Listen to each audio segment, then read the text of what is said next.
থাকিতে আমি ভুলিতে কি পারি তারে জীবন থাকিতে আমি ভুলিতে কি পারি তারে ভুলিতে কি পারি তারে তারে ভুলিতে কি পারি তারে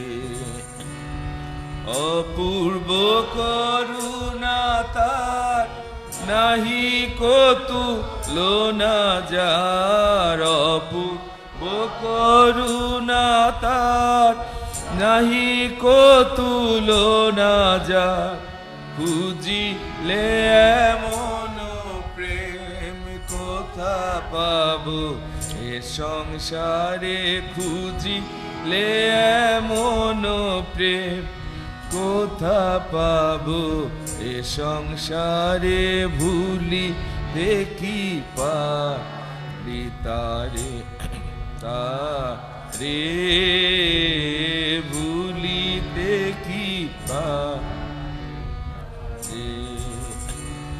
নাহি চাহি কোন ধন পেয়েছি যে প্রিয়জন নাহি চাহি কোন ধন পেয়েছি যে প্রিয়জন কণ্ঠ আরো করি আমি রাখিব নিয়ত তারে কণ্ঠ আরো করি আমি রাখিব নিয়ত তারে ভুলিতে কি পারি তারে তারে ভুলিতে কি পারি তারে যিনি নিজ প্রাণ দিয়া তারিলেন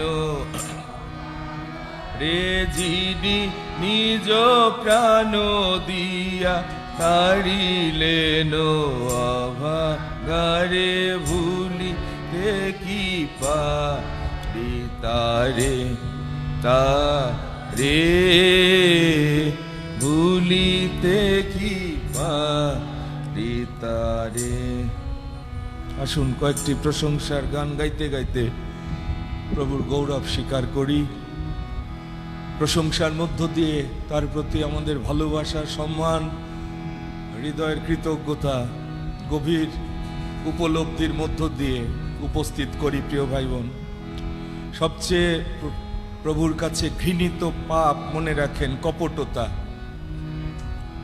মুখে প্রভুকে প্রভু বললেও আমরা অনেকে সমস্ত মন প্রাণ দিয়ে তাকে এখনো ভালোবাসতে পারিনি। প্রভু সেটি যখন দেখেন, সবচেয়ে যেটিকে তিনি ঘৃণা করেন, অধ্যাপক ফরিসীদের সেই জন্য তিনি ধিক্কার দিয়েছিলেন।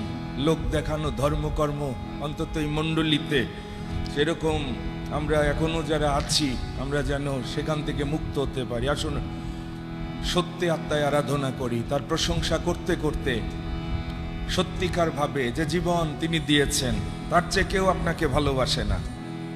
জগতের সমস্ত ভালোবাসা স্বার্থের সাথে যুক্ত, কেবল প্রভু তার জীবন আপনার জন্য, আমার জন্য দিয়েছেন। আসুন তার প্রশংসা করি, তোমার প্রশংসা করি হে যিশু ত্রাণকারী। তোমার প্রশংসা, তোমার প্রশংসা, তোমার প্রশংসা করি, তোমার প্রশংসা, তোমার প্রশংসা, তোমার প্রশংসা করি হে যিশু ত্রাণকারী, হে যিশু ত্রাণকারী।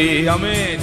হে যিশু ত্রাণকারী, হে যিশু ত্রাণকারী। তোমার প্রশংসা, তোমার প্রশংসা, তোমার প্রশংসা করি। তুমি প্রাণধন, তুমি হে জীবন, তুমি ঈশ্বর নন্দন। আমেন। তুমি হে প্রাণধন, তুমি জীবন, তুমি শরণ দোন হে যিশু ত্রাণকারী, হে যিশু ত্রাণকারী, হে যিশু কারী, হে যিশু ত্রাণকারী। তোমার প্রশংসা, তোমার প্রশংসা, তোমার প্রশংসা করি। তুমি হে আমার আমি, তুমি মুক্তিদাতা, হে তুমি হে আমার আমি, হে তোমার, তুমি মুক্তিদাতা, হে হে যিশু ত্রাণকারী, হে যিশু ত্রাণকারী, আমেন। হে যিশু ত্রাণকারী, হে যিশু ত্রাণকারী। তোমার প্রশংসা, তোমার প্রশংসা, তোমার প্রশংসা করি। তুমি হে আমার আমি, হে তোমার, তুমি মুক্তিদাতা, হে আমেন। তুমি হে আমার আমি, হে তুমি মুক্তিদাতা, হে হে যিশু ত্রাণকারী, হে যিশু ত্রাণকারী, হে যিশু ত্রাণকারী, হে যিশু ত্রাণ। তোমার প্রশংসা, তোমার প্রশংসা, তোমার প্রশংসা করি। Hallelujah, hallelujah, hallelujah, amen. Hallelujah, hallelujah, hallelujah, hallelujah. আজি সেদিন, আজি সেদিন, আজি সেদিন প্রভুর কৃত দিন, প্রভুর কৃত দিন। উল্লাস করে আনন্দ করে প্রভুর দেশে, প্রভুর দেশে। আজি সেদিন প্রভুর কৃত দিন, উল্লাস করি আনন্দ করি। আজি সেদিন, আজি সেদিন প্রভুর দিন। তোমরা প্রভুতে এ সর্বদা আনন্দ, আনন্দ, আমেন। তোমরা প্রভুতে এ সর্বদা আনন্দ। পুনরায় পুনরায় বলিব আনন্দ আরো, পুনরায় বলিব আমেন আনন্দ আরো। তোমরা প্রভুতে সর্বদা আনন্দ আরো। তোমরা প্রভুতে সর্বদা আনন্দ করো। Amen, amen. প্রভুতে যে আনন্দ বাইবেল বলছে, সেটি আমাদের জীবনের শক্তি। ঈশ্বরের রাজ্যে পরাক্রম হচ্ছে পবিত্র আত্মার আনন্দ। যা কিছু ঈশ্বর থেকে জাত, যা কিছু স্বর্গ থেকে আসে, সেটি জগৎকে জয় করে। প্রিয় ভাই বোন, মনে রাখেন, সেই আনন্দ, পবিত্র আত্মার আনন্দ যাদের হৃদয়ে আছে, যাদের জীবনে আছে, তাদের সেই শক্তি আছে, তাদের সেই পরাক্রম রয়েছে। তারা জগৎকে জয় করার জন্য প্রভুর সেই অনুগ্রহে তাদের জীবনকে পূর্ণ তারা করতে সক্ষম। আসুন সেই প্রভুর কাছে আমরা নত হই, অবনত হই, মস্তক অবনত করে আমাদের সমস্ত কৃতজ্ঞতা, ধন্যবাদের হৃদয় প্রভুর সামনে উপস্থিত করি, যিনি আমাদেরকে মাতৃগর্ভে বুনে ভয়াবহ আশ্চর্য রূপে নির্মাণ করেছেন। আজকে আপনি যে দাঁড়িয়ে রয়েছেন, আপনার শরীরের সমস্ত অর্গানিজম, সমস্ত সিস্টেমকে অলৌকিকভাবে যিনি নিয়ন্ত্রণ করছেন। আপনার হার্ট সমস্ত শরীরে ব্লাডকে পাম্প করছে। যদি আপনি সামান্য আপনার এই দেহের সিস্টেম স্টাডি করতেন, তাহলে বুঝতে পারতেন আজকের এই মুহূর্ত পর্যন্ত আপনি আশ্চর্যভাবে, অলৌকিকভাবে প্রভুর অনুগ্রহে হাঁটছেন, চলছেন। প্যারালাইজড হতে পারতেন, স্ট্রোক করে আইসিইউতে পড়ে থাকতে পারতেন। এই যে চাকরি বলেন, এই যে ব্যস্ততা বলেন, আপনি একজন পঙ্গু মানুষ হতে পারতেন। প্রভুর সামনে যখন আসি, ভয় যেন পাই তাকে, যিনি মারতে পারেন, বাঁচাতে পারেন। পরিবার বলেন, জীবন বলেন, ভবিষ্যৎ যার হাতে। আসুন তাকে ভয় করে ভক্তি, ভয় সহকারে প্রীতিজনক আরাধনা আজকে তার সামনে উপস্থিত করি। হৃদয় থেকে প্রভুকে যেন আমরা বলতে পারি যে প্রভু, আমি কপট না, এখানে আমি এসেছি তোমার ভালোবাসার টানে। আমি আমার পরিবার নিয়ে এসেছি, আমার সন্তানদেরকে আমি সেই শিক্ষা দিচ্ছি, আমার স্বামীকে সেই শিক্ষা দিচ্ছি, আমার স্ত্রীকে সেই শিক্ষা দিচ্ছি যে তোমার দয়ায় আজকের এই মুহূর্ত পর্যন্ত আমরা বেঁচে আছি। প্রভু, আমরা যোগ্য না তোমার এত দয়া আশীর্বাদ পাবার, কিন্তু প্রতিদিন নতুন নতুন করুণা আমাদের জীবনে, পরিবারে, আমার এই দেহে, মনে, আত্মায় তুমি দিচ্ছ। আমি সেই জন্য ছুটে এসেছি। আমি কৃতজ্ঞ একজন খ্রিস্টান হতে চাই। শেষকালে অকৃতজ্ঞ খ্রিস্টান, জগৎ নিয়ে ব্যস্ত, পাপাত্মার দ্বারা প্রভাবিত, প্রভুকে স্বীকার করার পরেও তার প্রভুত্বের কাছে আমরা অনেকে সমর্পিত না। আসুন সেখান থেকে উঠে আসি। যাদেরকে আজকে প্রভু মনোনীত করেছে এই স্থানে সভাস্থ হওয়ার জন্য, এবং ফেসবুকেও যাদেরকে প্রভু মনোনীত করেছে, আসুন সত্য আত্মায় আরাধনা করে তাকে গৌরব প্রদান করে আজকে যে অনুগ্রহ দরকার, আশীর্বাদ দরকার, তার রাজ্যের জন্য প্রস্তুত হওয়া দরকার, তার আগমন সন্নিকট। আজকেই যদি প্রভু আসেন, অনেকে বাদ পড়ে যাবে এই জগতের ব্যস্ততার জন্য।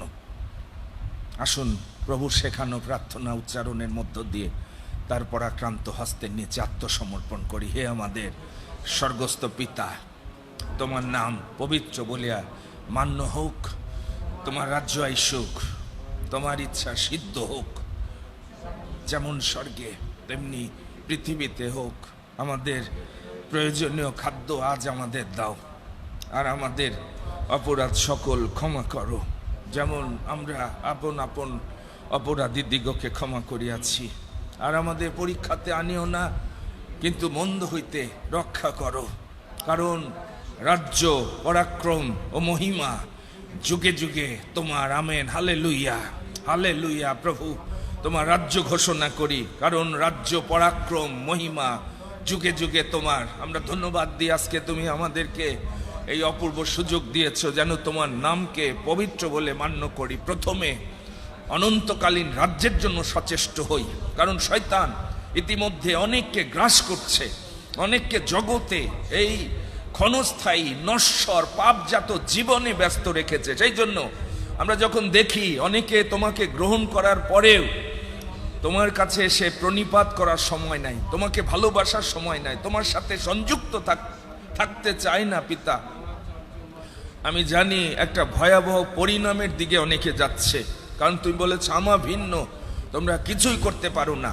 না একটা সুন্দর জীবন, না সুন্দর পরিবার, না আমাদের সন্তানরা একটা আদর্শ জীবন, এটি নিজের শক্তিতে, জ্ঞানে, বুদ্ধিতে, টাকা দ্বারা এটি সম্ভব না।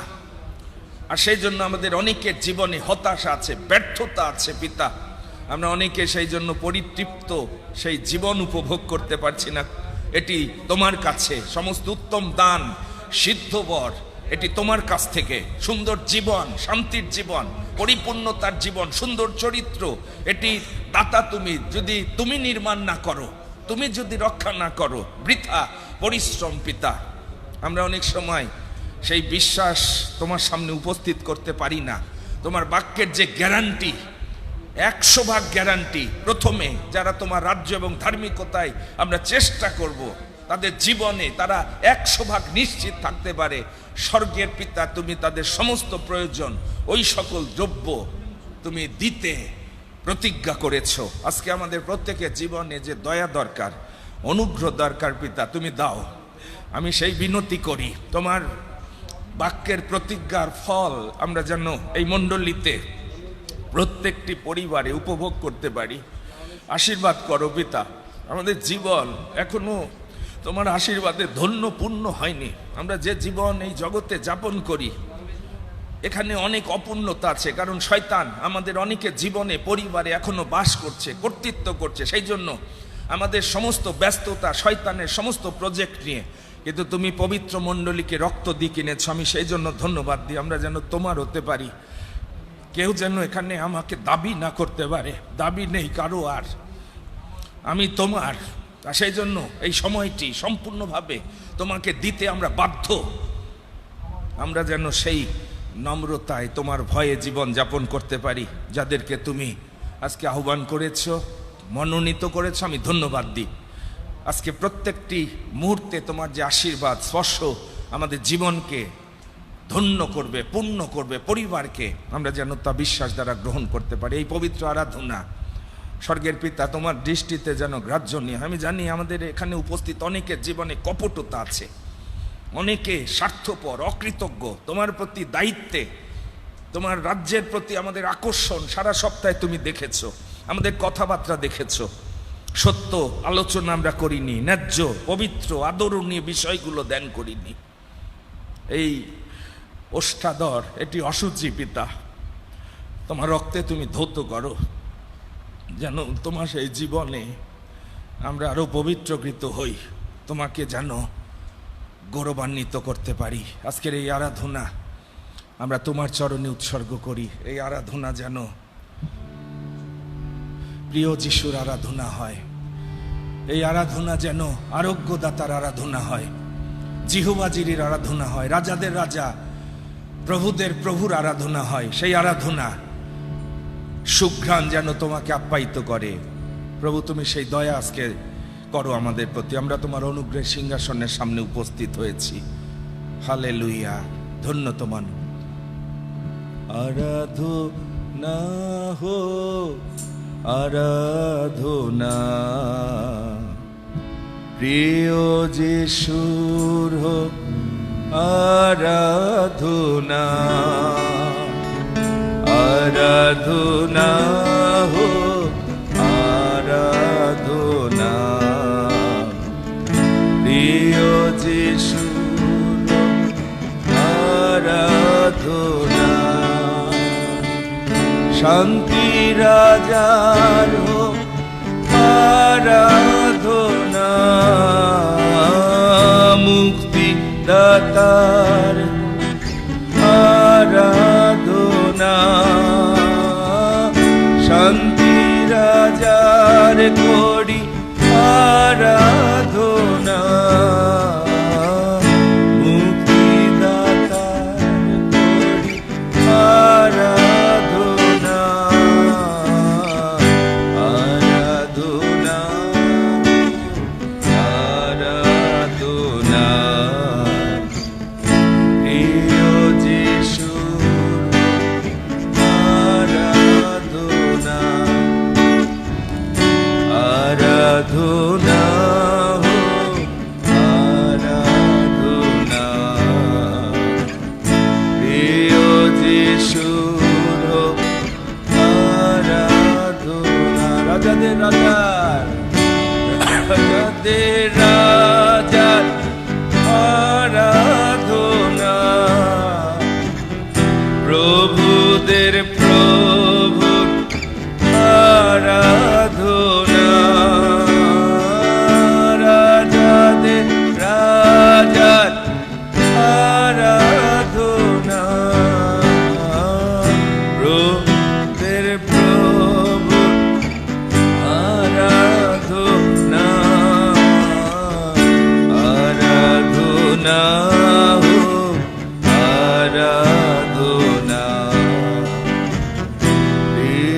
যিশুর হোক আরাধনা, আরাধনা হোক আরাধনা, প্রিয় যিশু হোক আরাধনা। আরোগ্যদাতার আরাধনা, জিহোবা জিরির আরাধনা, আরোগ্যদাতার আরাধনা, জিহোবা জিরির আরাধনা, আরাধনা হোক আরাধনা, প্রিয় যিশুর হোক আরাধনা, আরাধনা হোক আরাধনা, প্রিয় যিশুর হোক আরাধনা। প্রাণ প্রিয় প্রভু যিশু, আজকে আমরা সেই জন্য উপস্থিত হয়েছি, তোমাকে প্রণিপাত করার জন্য, প্রণত হওয়ার জন্য। এই আরাধনার মধ্য দিয়ে তোমার বিশ্রাম যেন আমরা লাভ করি, আরোগ্য যেন হই, নতুন শক্তি যেন পরিহিত হই। এবং তুমি জিহোবা জিরি, আমাদের সমস্ত প্রয়োজন তুমি জানো, যেন তোমার কাছ থেকে সেই অনুগ্রহ আমরা গ্রহণ করে ধন্য এবং পূর্ণ হতে পারি। তোমার পবিত্র নামকে পবিত্র বলে আমরা যেন আজকে মান্য করতে পারি। তোমার রাজ্য আইসুক, তোমার ইচ্ছা সিদ্ধপূর্ণ হোক, যিশু নামে এই প্রার্থনা চাই, আমেন আমেন। দয়া করে বসবেন। প্রভু ধন্যবাদ করি যে তিনি জিহোবা জিরি, তিনি আরোগ্যদাতা। কেবল তার কাছে আসলেই আপনি আশীর্বাদের একটা জীবন উপভোগ করতে পারবেন। আমরা কৃতজ্ঞ, সেই প্রভুর পরিচয় এই মণ্ডলীতে আমরা পেয়েছি। আর সেই জন্যই এখনো এই মণ্ডলীর পরিচর্যা আমাদেরকে এখনো চেতনা দিচ্ছে, এখনো আমাদেরকে উৎসাহ দিচ্ছে। পরিচর্যা আপনি এখনো পাচ্ছেন, কারণ এখানে হয়তো একজন দুইজন সেই ক্ষুধিত তৃষিত মেষ প্রভু দেখেন। মনে রাখেন, স্বর্গ থেকে ঈশ্বর দেখেন আমরা ক্ষুধিত কিনা, তৃষিত কিনা, আর ঈশ্বর তাদের জন্য তার প্রতিজ্ঞার ফল তিনি দেন। ধন্যবাদ দিই যারা আজকে প্রভুর এই দিনকে সম্মান দিয়ে কৃতজ্ঞতার হৃদয় নিয়ে এসেছেন, যে প্রভু আমি কপট বিশ্বাসী না। আমি জানি এই বাংলাদেশে আমি প্রত্যেকটা জায়গায় কপট বিশ্বাসী দেখতে পাই, এটি আমাকে লজ্জিত করে। আর পালক হিসাবে যখন আমার মেষদের মধ্যেও আমি অনেককে সেই জায়গায় দেখতে পাই, যারা প্রভুকে প্রভু বলে স্বীকার করেছে, প্রভুর জন্য সময় নাই, প্রভুর জন্য তাদের কোনো আগ্রহ নাই, প্রভুর রাজ্যের জন্য বিনষ্টের দিকে যাচ্ছে। মনে রাখেন, নরকের দিকে আপনার সন্তান যাচ্ছে, আপনার স্বামী যাচ্ছে, কোনো আশা নাই, তাদের নিয়ে আনন্দ করার কিছু না। এটি শেষকালের বিষম সময় আমরা পাড়ি দিচ্ছি। এই মণ্ডলীতে কেবল প্রভুর আত্মা সেই তাগিদ আমাদের দেয় বলে এই কঠিন সত্যগুলো এখান থেকে প্রভু প্রকাশ করে, কারণ প্রভু আপনাকে আমাকে ভালোবাসে। প্রভু চান না একটা প্রাণও বিনষ্ট হোক, প্রত্যেকে যেন মন পরিবর্তনের ফলে ফলবান হয়। ধন্যবাদ দিই যারা ফেসবুকেও এই মণ্ডলীর সত্যে একাত্ম হয়ে আপনারা আমাদের সঙ্গে সংযুক্ত থাকেন। আপনাদের ভালোবাসার অনেক বিষয়গুলো আমরা জানতে পারি, প্রমাণ পাই একাত্মতার এবং আশীর্বাদের। আর সেই জন্য আমরা প্রভুর গৌরব করি যে আপনারা দূরে থেকেই অনেকে আশীর্বাদ গ্রহণ করছে। আমি ধন্যবাদ দিই, আমি যখন সেগুলো জানতে পারি পালক হিসাবে, যে আমরা এখানে যারা সশরীরে এসে যে আশীর্বাদ আমরা আরও পেতে পারতাম, কিন্তু ফেসবুকে শুধু অনলাইনে এর চেয়ে অনেক বেশি আশীর্বাদ অনেক বিশ্বাসী ভাই বোন গ্রহণ করে। কারণ এই মণ্ডলী প্রভুর মণ্ডলী, জীবন্ত মণ্ডলী, প্রভুর সাথে সংযুক্ত হওয়ার মণ্ডলী প্রভুর রাজ্যের সাথে। এটি কোনো মানুষের দ্বারা না। যারা এসেছেন, আমি জানি আমার সন্তানরা যদি এই মণ্ডলীর আবহাওয়ায় বেড়ে না উঠতো, আমি জানি যারা আপনারা জানেন আপনাদের সন্তান পরিবার কিভাবে বেড়ে উঠছে, তাদের জীবন কেমন, তাদের মন কেমন, তাদের চরিত্র কেমন। সুতরাং আমি আমার ব্যক্তিগত জীবন দ্বারা বুঝি, এমনকি আমার শরীরের শক্তি, সারাদিন কালকে ক্লাস নিয়েছি, একটু ক্লান্তি অনুভব করিনি। ঈশ্বরের আত্মা যখন চালায়, ইমিউনিটি পাওয়ারও আপনার শরীরে, এটি প্রভুর কাছ থেকে আসে। আপনার এনার্জি যদি আপনি প্রভুর রাজ্যে সেটি ব্যবহার করেন, সেটি আরও বৃদ্ধি পায়। ধন্যবাদ দিই যে সেই প্রভুর কাছে আমরা এসেছি। প্রভুর গৌরব করি যে প্রভু এখনও এই মণ্ডলীর পরিচর্যা তিনি রেখেছেন বাংলার বুকে। এরকম একটা পবিত্র মণ্ডলী, ধার্মিকতার পথে আমরা হাঁটছি, আমরা পিছনে পড়ে নাই। পাস্টর প্রিন্স সেই শিশুকালের বিশ্বাসী না, এটি অনেক দূর এগিয়ে যাওয়ার মণ্ডলী। অনেকে পিছিয়ে যাচ্ছে, সেই জন্য এই দৌড়ে অনেকে আমাদের সাথে থাকতে পারছে না। কিন্তু প্রভু চান যেন আপনি ধাবন ক্ষেত্রের দিকে দৌড়ান। আপনাদের সকলকে প্রভুর এই দিনে আমাদের খ্রিস্টীয় ভালোবাসা, শুভেচ্ছা, অভিনন্দন জানাই। আহ্বান করি যে মন ফিরান, প্রস্তুত হন। কোন জীবনের জন্য দৌড়াচ্ছেন? অনন্তকালের জীবন আপনি কি গণনা করেন? প্রভুর ভালোবাসা কোথায়? আপনার সময় কোথায়?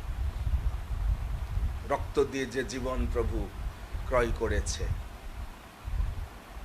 আসুন প্রভুর বাক্য একসঙ্গে পাঠ করি। প্রথম যোহন 5 অধ্যায় 1 থেকে 15 পদ। প্রথম যোহন 1 অধ্যায় 5 অধ্যায় 1 থেকে 15।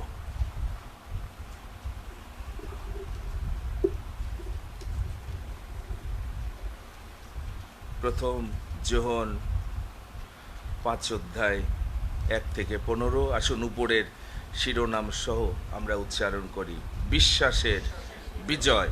যে কেহ বিশ্বাস করে যে যিশুই সেই খ্রিস্ট, সে ঈশ্বর হইতে জাত, এবং যে কেহ জন্মদাতাকে প্রেম করে সে তাহা হইতে জাত ব্যক্তিকেও প্রেম করে। ইহাতে আমরা জানিতে পারি যে ঈশ্বরের সন্তানগণকে প্রেম করি, যখন ঈশ্বরকে প্রেম করি ও তাহার আজ্ঞা সকল পালন করি। কেননা ঈশ্বরের প্রতি প্রেম এই, যেন আমরা তাহার আজ্ঞা সকল পালন করি। আর তাহার আজ্ঞা সকল দুর্বহ নয়, কারণ যাহা কিছু ঈশ্বর হইতে জাত তা জগৎকে জয় করে, এবং যে জয় জগৎকে জয় করিয়াছে তা এই আমাদের বিশ্বাস। কে জগৎকে জয় করে? কেবল সেই যে বিশ্বাস করে যিশু ঈশ্বরের পুত্র।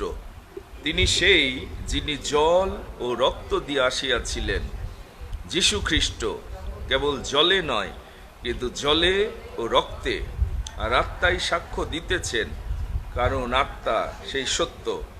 বস্তুত তিনি সাক্ষ্য দিতেছেন, আত্মা ও জল ও রক্ত, এবং সেই তিনের সাক্ষ্য একই। আমরা যদি মনুষ্যদের সাক্ষ্য গ্রহণ করি, তবে ঈশ্বরের সাক্ষ্য মহত্তর। ফলত ঈশ্বরের সাক্ষ্য এই যে তিনি আপন পুত্রের বিষয়ে সাক্ষ্য দিয়াছেন। ঈশ্বরের পুত্রে যে বিশ্বাস করে, ওই সাক্ষ্য তার অন্তরে থাকে। ঈশ্বরে যে বিশ্বাস না করে, সে তাহাকে মিথ্যাবাদী করিয়াছে, কারণ ঈশ্বর আপন পুত্রের বিষয়ে যে সাক্ষ্য দিয়াছেন তা সে বিশ্বাস করে নাই। আর সেই সাক্ষ্য এই যে ঈশ্বর আমাদিগকে অনন্ত জীবন দিয়াছেন, এবং সেই জীবন তার পুত্রে আছে। পুত্রকে যে পাইয়াছে সে সেই জীবন পাইয়াছে। ঈশ্বরের পুত্রকে যে পাই নাই, সে সেই জীবন পাই নাই। তোমরা যারা ঈশ্বরের পুত্রের নামে বিশ্বাস করিতেছ, আমি তোমাদিগকে এই সকল কথা লিখিলাম, যেন তোমরা জানিতে পারো যে তোমরা অনন্ত জীবন পাইয়াছ। আর তার উদ্দেশ্যে আমরা এই সাহসপ্রাপ্ত হইয়াছি যে যদি তাহার ইচ্ছা অনুসারে কিছু যাচনা করি, তবে তিনি আমাদের যাচনা শুনেন। আর যদি জানি যে আমরা যাহা যাচনা করি তা তিনি শুনেন, তবে ইহাও জানি যে আমরা তাহার কাছে যা যাচনা করিয়াছি সেই সকল পাইয়াছি। আমেন। ঈশ্বরের পুত্রে যে বিশ্বাস করে ওই সাক্ষ্য তাহার অন্তরে আছে। ঈশ্বরে যে বিশ্বাস না করে সে তাহাকে মিথ্যাবাদী করিয়াছে। সুতরাং বিশ্বাসী জীবন যখন প্রভুর সামনে আসেন, আমি অনেক সময় ভাবি ঈশ্বর আমাদের অনেককে মিথ্যাবাদী বলে গণনা করেন। আপনি ভাবতে পারেন আপনি রবিবারে উপাসনায় আসছেন, কিন্তু ঈশ্বরের ভিউ পয়েন্ট বোঝার জ্ঞান সবার না। ঈশ্বর যখন দেখে আমরা কতটা মিথ্যাবাদী তার সামনে, আমরা যে তাকে বিশ্বাস করি না, তার পথে চলি না, সারা সপ্তাহে অফিসে ঘরে আমরা কোন রাজ্যের জন্য আমাদের প্রচেষ্টা, এটা ঈশ্বর যখন দেখে, বাইবেল বলছে। সেই জন্য আমাদের অনেকের এতদিনে যে আশীর্বাদের জীবন, ফলবান জীবন এই জগতে প্রকাশ পাওয়ার কথা ছিল, সেখানে আমরা অনেকে পিছিয়ে আছি। তাই আসুন আমরা আরো সচেষ্ট হই প্রভুর দিন সন্নিকট। আসুন প্রথমে প্রভুর বাক্য আমরা শ্রবণ করি, আমাদের হৃদয়কে প্রস্তুত করি। আবার গাও মিষ্ট স্বরে গাও জীবনদায়ী বাক্য।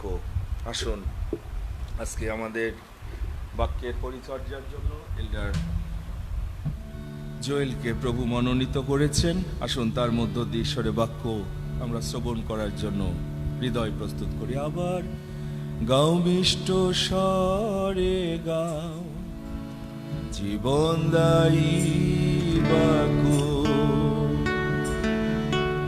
তাহা আমায়া রসিখাও জীবনদায়ী বাক্য। ঈশ্বরের মুক্তি, ঈশ্বরের মুক্তি শিখায় বিশ্বাস ভক্তি।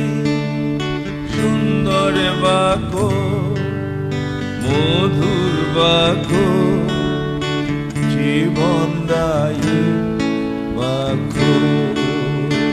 ও সুন্দর বাক্য, মধুর বাক্য, জীবনদায়ী বাক্য। খ্রিস্ট যিশু দেন মানব সবে, খ্রিস্ট যিশু দেন মানব সবে জীবনদায়ী বাক্য। ও ভাই শুনো প্রেমের রবে, ও ভাই শুনো প্রেমের রবে জীবনদায়ী বাক্য।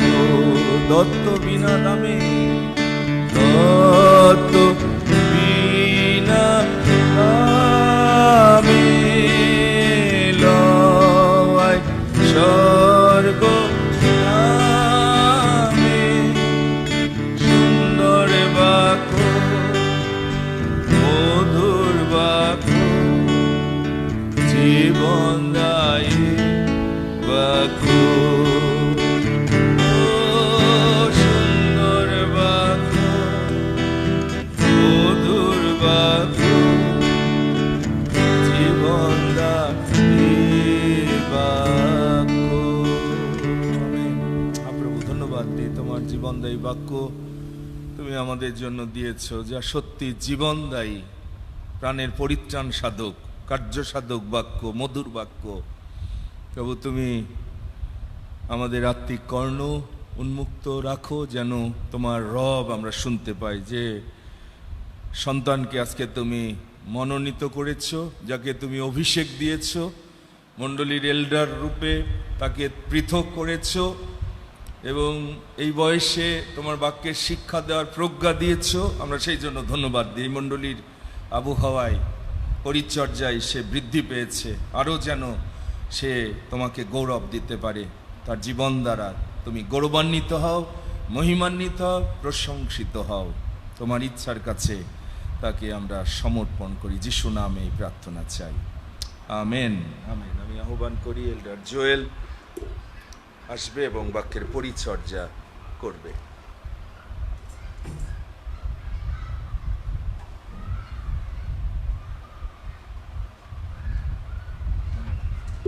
সবাইকে ইম্মানুয়েল ধন্যবাদ দেই। প্রভু আমাদেরকে আবার নতুন সুযোগ দিয়েছে তার গৃহে এসে বাক্য শ্রবণ করার, এবং আমরা যারা আসতে পেরেছি আমরা প্রভুর ধন্যবাদ করি। তিনি আমাদেরকে বাঁচিয়ে রেখেছে যেন আমরা তার গৌরব করি, তার ধন্যবাদ করি, এবং সেই জন্য এই দিন দেখেছে বিশ্রামবার, পবিত্র দিন, আরাধনার দিন, যেন তাকে আমরা সম্মান দিই, তাকে আমরা যেন বিশ্বাস করি এবং সেই বিশ্বাস আমরা যেন ঈশ্বরকে দেখাই। কারণ তিনি বলেছেন আমরা যদি আমাদের বিশ্বাস প্রভুকে দেখাতে পারি তিনি আমাদেরকে সেই পুরস্কার তিনি দান করবে। আমরা কৃতজ্ঞ হই, তিনি আমাদেরকে সেই সুযোগ দিয়েছে যেন তার কাছে এসে আমাদের কৃতজ্ঞতা আমরা প্রকাশ করতে পারি। প্রভুর বাক্য আমরা দেখব এবং আজকে আলোচনা করব, সেখান থেকে কিছু বিষয় যেন সেগুলো আমাদের জীবনে আমরা, আমাদের পরিবারে আমরা সেগুলোকে ব্যবহার করতে পারি। বাক্য যেন আমরা বপন করতে পারি, যেন সেগুলো অঙ্কুরিত হয় এবং আমাদের জীবনে আমরা যেন খ্রিস্টীয় ফল প্রত্যেকে যেন আমরা উৎপন্ন করে স্বর্গীয় পিতার জন্য আমাদের জীবনকে আমরা ব্যবহার করতে পারি। আসুন আমরা বাক্যের দিকে এগিয়ে যাই। আমরা লূক লিখিত সুসমাচার তার 12 অধ্যায় কিছু পদ আমরা সেখান থেকে পড়ি, তারপর আমরা সেটি নিয়ে আলোচনা করব, ধ্যান করব। লূক তার 12 অধ্যায় 35 থেকে 40 পদ আমরা সকলে বাইবেল থেকে দেখি এবং সেটি পাঠ করে তারপর আমরা সেটি নিয়ে আলোচনা করব, ধ্যান করব, যেন ঈশ্বর তার সত্য, তার বাক্য আজকে এই পদগুলোর মধ্য দিয়ে, এই বাক্যের মধ্য দিয়ে আমাদের সকলকে তিনি জানান। আমরা নিশ্চয়ই পেয়েছি, আমরা একসঙ্গে দেখি সেটি। আমি পাঠ করছি লূক তার 12 অধ্যায় 35 থেকে 40। তোমাদের কোটি বাঁধিয়া রাখো ও প্রদীপ জ্বালিয়া রাখো, এবং তোমরা এমন লোকদের তুল্য হও যাহারা আপনাদের প্রভুর অপেক্ষায় থাকে। তিনি বিবাহ ভোজ হইতে কখন ফিরিয়া আসিবেন, যেন তিনি আসিয়া দ্বারে আঘাত করিলে তাহারা তখনই তাহার নিমিত্ত দ্বার খুলিয়া দিতে পারেন। ধন্য সেই দাসেরা যাহাদিগকে প্রভু আসিয়া জাগিয়া থাকিতে দেখিবেন। আমি তোমাদিগকে সত্য বলিতেছি, তিনি কোটি বাঁধিয়া তাহাদিগকে ভোজনে বসাইবেন এবং নিকটে আসিয়া তাহাদের পরিচর্যা করিবেন। যদি দ্বিতীয় প্রহরে কিংবা যদি তৃতীয় প্রহরে আসিয়া তিনি সেইরূপ দেখেন, তবে তাহারা ধন্য। কিন্তু ইহা জানিও, চোর কোন দণ্ডে আসিবে তাহা যদি গৃহকর্তা জানিত, তবে জাগিয়া থাকিত, নিজ গৃহে শীত কাটিতে দিতেন না। তোমরাও প্রস্তুত থাকো, কেননা যে দণ্ড মনে করিবে না সেই দণ্ডে মনুষ্যপুত্র আসিবেন। আমেন। আসুন আমরা বাক্যের জন্য ধন্যবাদ দেই, মস্তক অবনত করে এই যে অংশটি আমরা পাঠ করেছি সেটি আমরা চিন্তা করি, কিছুক্ষণ নীরব থাকি, তারপর আমরা প্রার্থনা করে বাক্য শ্রবণের জন্য আমাদের হৃদয়কে, আমাদের কর্ণকে আমরা প্রস্তুত করব। আমরা যে অংশগুলো পাঠ করেছি যেন আমরা সেটি শুধু শ্রবণ না করি, কেন আমরা যেন বিশ্বাস করে সেই দণ্ডের জন্য আমরা যেন প্রস্তুত থাকি, যে দণ্ডে মনুষ্যপুত্র আসবে এবং তিনি তার রাজ্যে যারা মনোনীত, যারা প্রস্তুত তাদেরকে তিনি নিয়ে যাবে।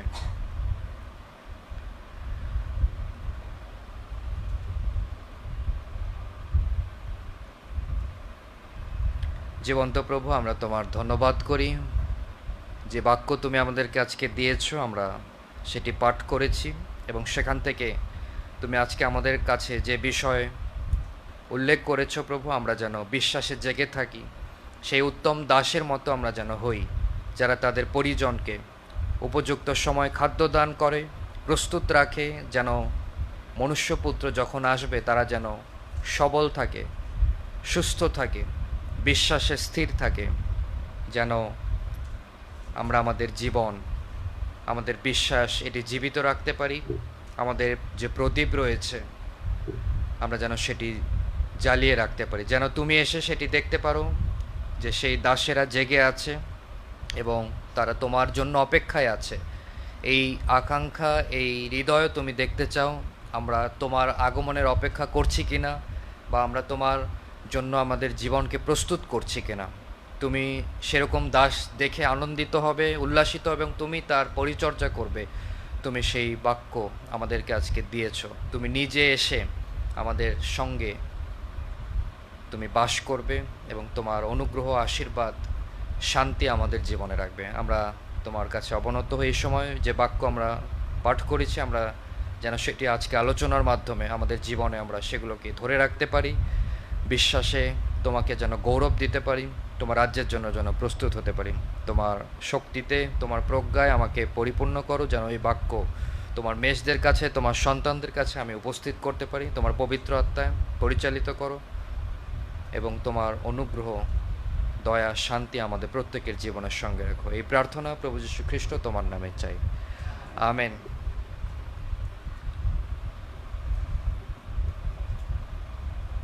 এখানে আমরা উপরে যদি দেখি,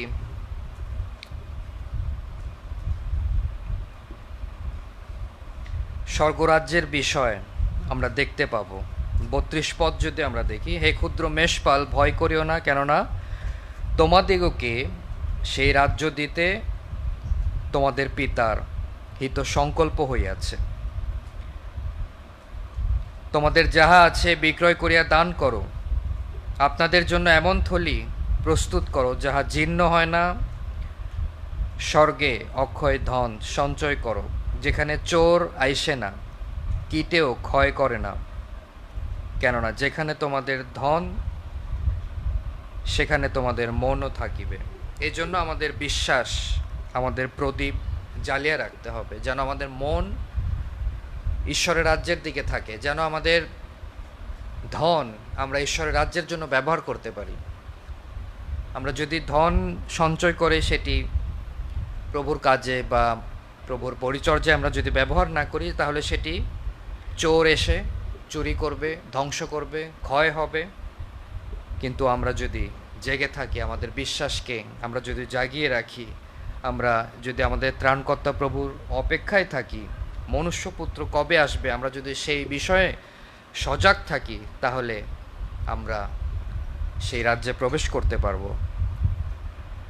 আমরা আমাদের জীবনে এই যে কোটি, যেটি সাধু পৌল প্রকাশ করছে, সত্যের কোটি বন্ধনী, এবং প্রদীপ যেটি আমাদের বিশ্বাস, আমাদের সে আগুন, যদি সেটি নিভে যায়, বিনা বিশ্বাসে আমরা কেউ প্রভুকে সন্তুষ্ট করতে পারবো না। ঠিক একইভাবে আবার যদি আমাদের মধ্যে সত্যও না থাকে, আমরা যদি অন্ধবিশ্বাসী হই, ভুল পথে আমরা যদি হাঁটি বা বিশ্বাস করি, তাহলেও হবে না। সত্য জেনে আমাদেরকে সেই সত্য বিশ্বাস করতে হবে এবং সেটি বিশ্বাস করে সেই বিশ্বাসকে আমাদের জাগিয়ে রাখতে হবে, যেন সেটি শেষ পর্যন্ত আমরা স্থিরভাবে ব্যবহার করতে পারি। এখানে আবার সামনে যদি আমরা যাই, সেই উত্তম দাসের কিছু বর্ণন আমরা দেখতে পাবো। সেই বিশ্বস্ত, সেই বুদ্ধিমান, সেই দাস যে তার পরিজনকে উপযুক্ত সময়ে খাদ্যের অংশ সে দান করে এবং প্রভু যেন তাকে সেভাবে করতে দেখে। ধন্য সেই দাস যাহাকে তাহার প্রভু আসিয়া সেই রূপ করিতে দেখিবেন, তখন তিনি তাকে সেই আশীর্বাদ সর্বস্ব তিনি দান করবে। কিন্তু তার আগে তাদের বিশ্বাসকে, তাদের সত্যকে তারা যেন ধরে রাখে। এজন্য তিনি বলছে, প্রভু যিশু, আমরা যেন সেরকম লোকদের তুল্য হই যে তার প্রভুর অপেক্ষায় থাকে। তার মানে এই পৃথিবীতে সে থাকলেও সে তার প্রভুর অপেক্ষায় সে প্রস্তুতি নিচ্ছে, কবে তিনি আসবে এবং সেই দ্বারে আঘাত করবে, যেন সে দ্বার খুলে দিতে পারে, যেন প্রভু এসে তার পরিচর্যা করে, প্রভু এসে তার কোটি বাঁধিয়া তাহাদেরকে ভোজনে বসায়। একটি বিবাহ ভোজের আমন্ত্রণ আমাদের প্রত্যেককে দেয়া হয়েছে যখন আমরা প্রভুকে গ্রহণ করেছি। তিনি আমাদের জন্য সেই ভোজ প্রস্তুত করছে এবং সেটি রাত্রিতে হবে। আমরা সেটি দেখতে পাই, রাত্রিতে সেই 10 কুমারী তারা সেই ভোজের জন্য প্রস্তুতি নিচ্ছিল, তাদের মধ্যে অনেকেই বাদ পড়ে গিয়েছে। আমরাও যদি সেই 5 জনের মতো বাদ পড়ে যায়, তাহলে আমরা কিন্তু সেই ভোজনে বসতে পারবো না, সেই ভোজনে আমরা অংশগ্রহণ করতে পারবো না যেখানে প্রভু আছে। আমরা যেন জেগে থাকি, সেজন্য আমাদের প্রদীপ এবং আমাদের বিশ্বাসকে জাগিয়ে রাখতে হবে। রাত্রি আসিতেছে, যখন তার 9 অধ্যায় প্রভু যীশু বলছে রাত্রি আসিতেছে, অন্ধকার আসিতেছে, তখন কিন্তু কেহ কার্য করতে পারবে না। অতএব যতক্ষণ আলো আছে, দীপ্তি আছে, প্রদীপ আছে, আমরা যেন প্রভুর সেই রাজ্যের জন্য, ভোজের জন্য প্রস্তুতি নেই। কারণ অন্ধকার হয়ে গেলে আমরা কেউ কাজ করতে পারবো না, প্রস্তুতি নিতে পারবো না। সেই 5 জন কুমারী যখন তাদের প্রদীপ নিভে গেছে, তারা চেষ্টা করছে সেই পথে হাঁটার, সেজন্য তারা সেই তেল অন্যদের কাছ থেকে যাচনা করছে। আমরা সেই ভোজে যেতে চাই, আমাদেরকে আলো জ্বালাতে হবে, আমাদেরকে সেই দ্বার পর্যন্ত পৌঁছাতে হবে, কিছু তেল আমাদেরকে তুমি দাও। কিন্তু তারা বলছে আমাদের যা আছে সেটি নিয়ে আমরা যেতে চাই। তখন তারা আর যেতে পারেনি। প্রভু এখানে বলছে যতক্ষণ জ্যোতি আছে আমরা কিন্তু যাতায়াত করতে পারবো, যখন রাত আসবে, অন্ধকার আসবে, কেহ কার্য করতে পারবে না। ওই যে 5 জন কুমারী, তারা কিন্তু আর কাজ করতে পারেনি, তারা আর নিজেদেরকে প্রস্তুত করতে পারেনি। যিশু তিনি হচ্ছে জগতের জ্যোতি, আমি জগতের জ্যোতি। সেজন্য আমার সঙ্গে যদি তোমরা থাকো, তোমরাও জগতে জ্যোতিস্বরূপ হতে পারবে এবং জগৎকে তোমরা জয় করতে পারবে। আমরা আজকে যে অংশটি পড়েছি, কে জগৎকে জয় করে? কেবল সেই যে বিশ্বাস করে যিশু খ্রিস্ট তিনি ঈশ্বরের পুত্র এবং আমাদের প্রভু, আমাদের ত্রাণকর্তা, এবং তিনি সেই জ্যোতি। আমরা যদি তাকে বিশ্বাস করি তাহলে আমরাও সেই জ্যোতিতে চলতে পারবো এবং জ্যোতি আমাদের সঙ্গে থাকবে। তারপরে তিনি বলবে তোমরা জগতের দীপ্তি। পর্বতের উপরে সেই নগর, সেটি গুপ্ত থাকতে পারে না। যার সাথে প্রভু আছে সে জঙ্গলের মধ্যে থাকলেও, পর্বতের মধ্যে থাকলেও সে গুপ্ত থাকতে পারবে না। তার আলো, তার জ্যোতি জগৎ দেখতে পাবে, দূর থেকে হলেও দেখতে পাবে।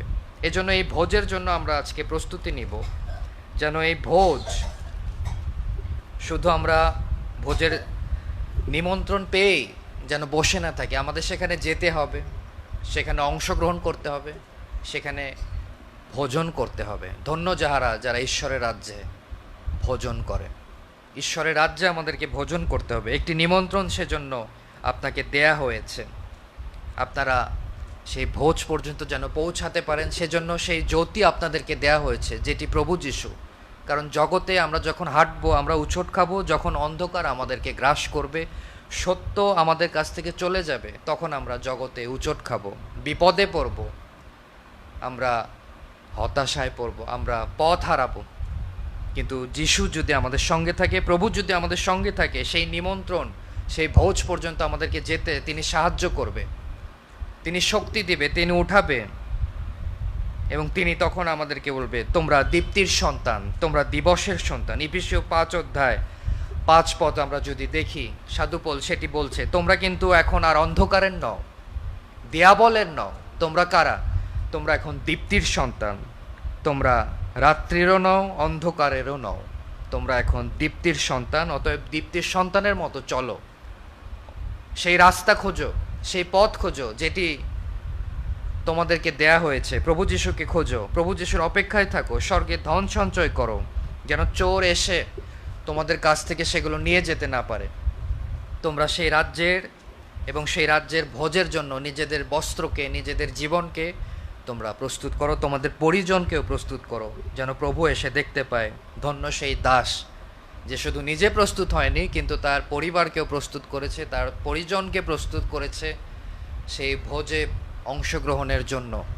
কারণ অনেককে প্রভু যিশু নিমন্ত্রণ দিয়েছে, কিন্তু অনেকে আবার সেটি প্রত্যাখ্যানও করেছে।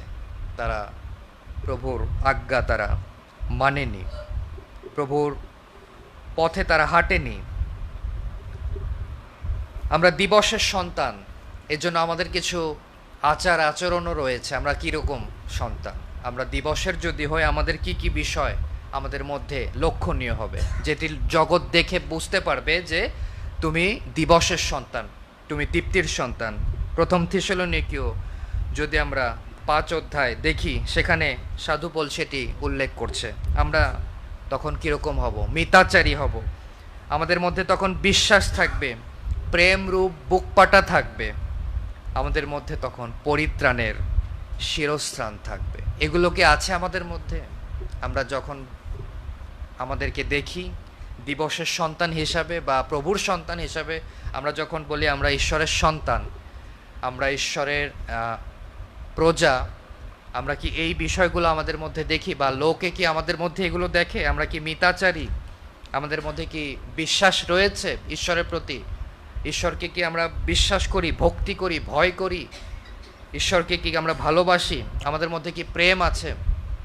আমাদের মধ্যে কি প্রেমরূপ সেই বুকপাটা আছে, যেটি অন্যকে ভালোবাসবে, অন্যকে ভালোবাসা দেখাবে, ঈশ্বরের প্রেম দেখাবে? এবং শেষে আমাদের মধ্যে কি পরিত্রাণের শিরস্ত্রাণ আছে কিনা, সেই মুকুট আমরা পড়েছি কিনা?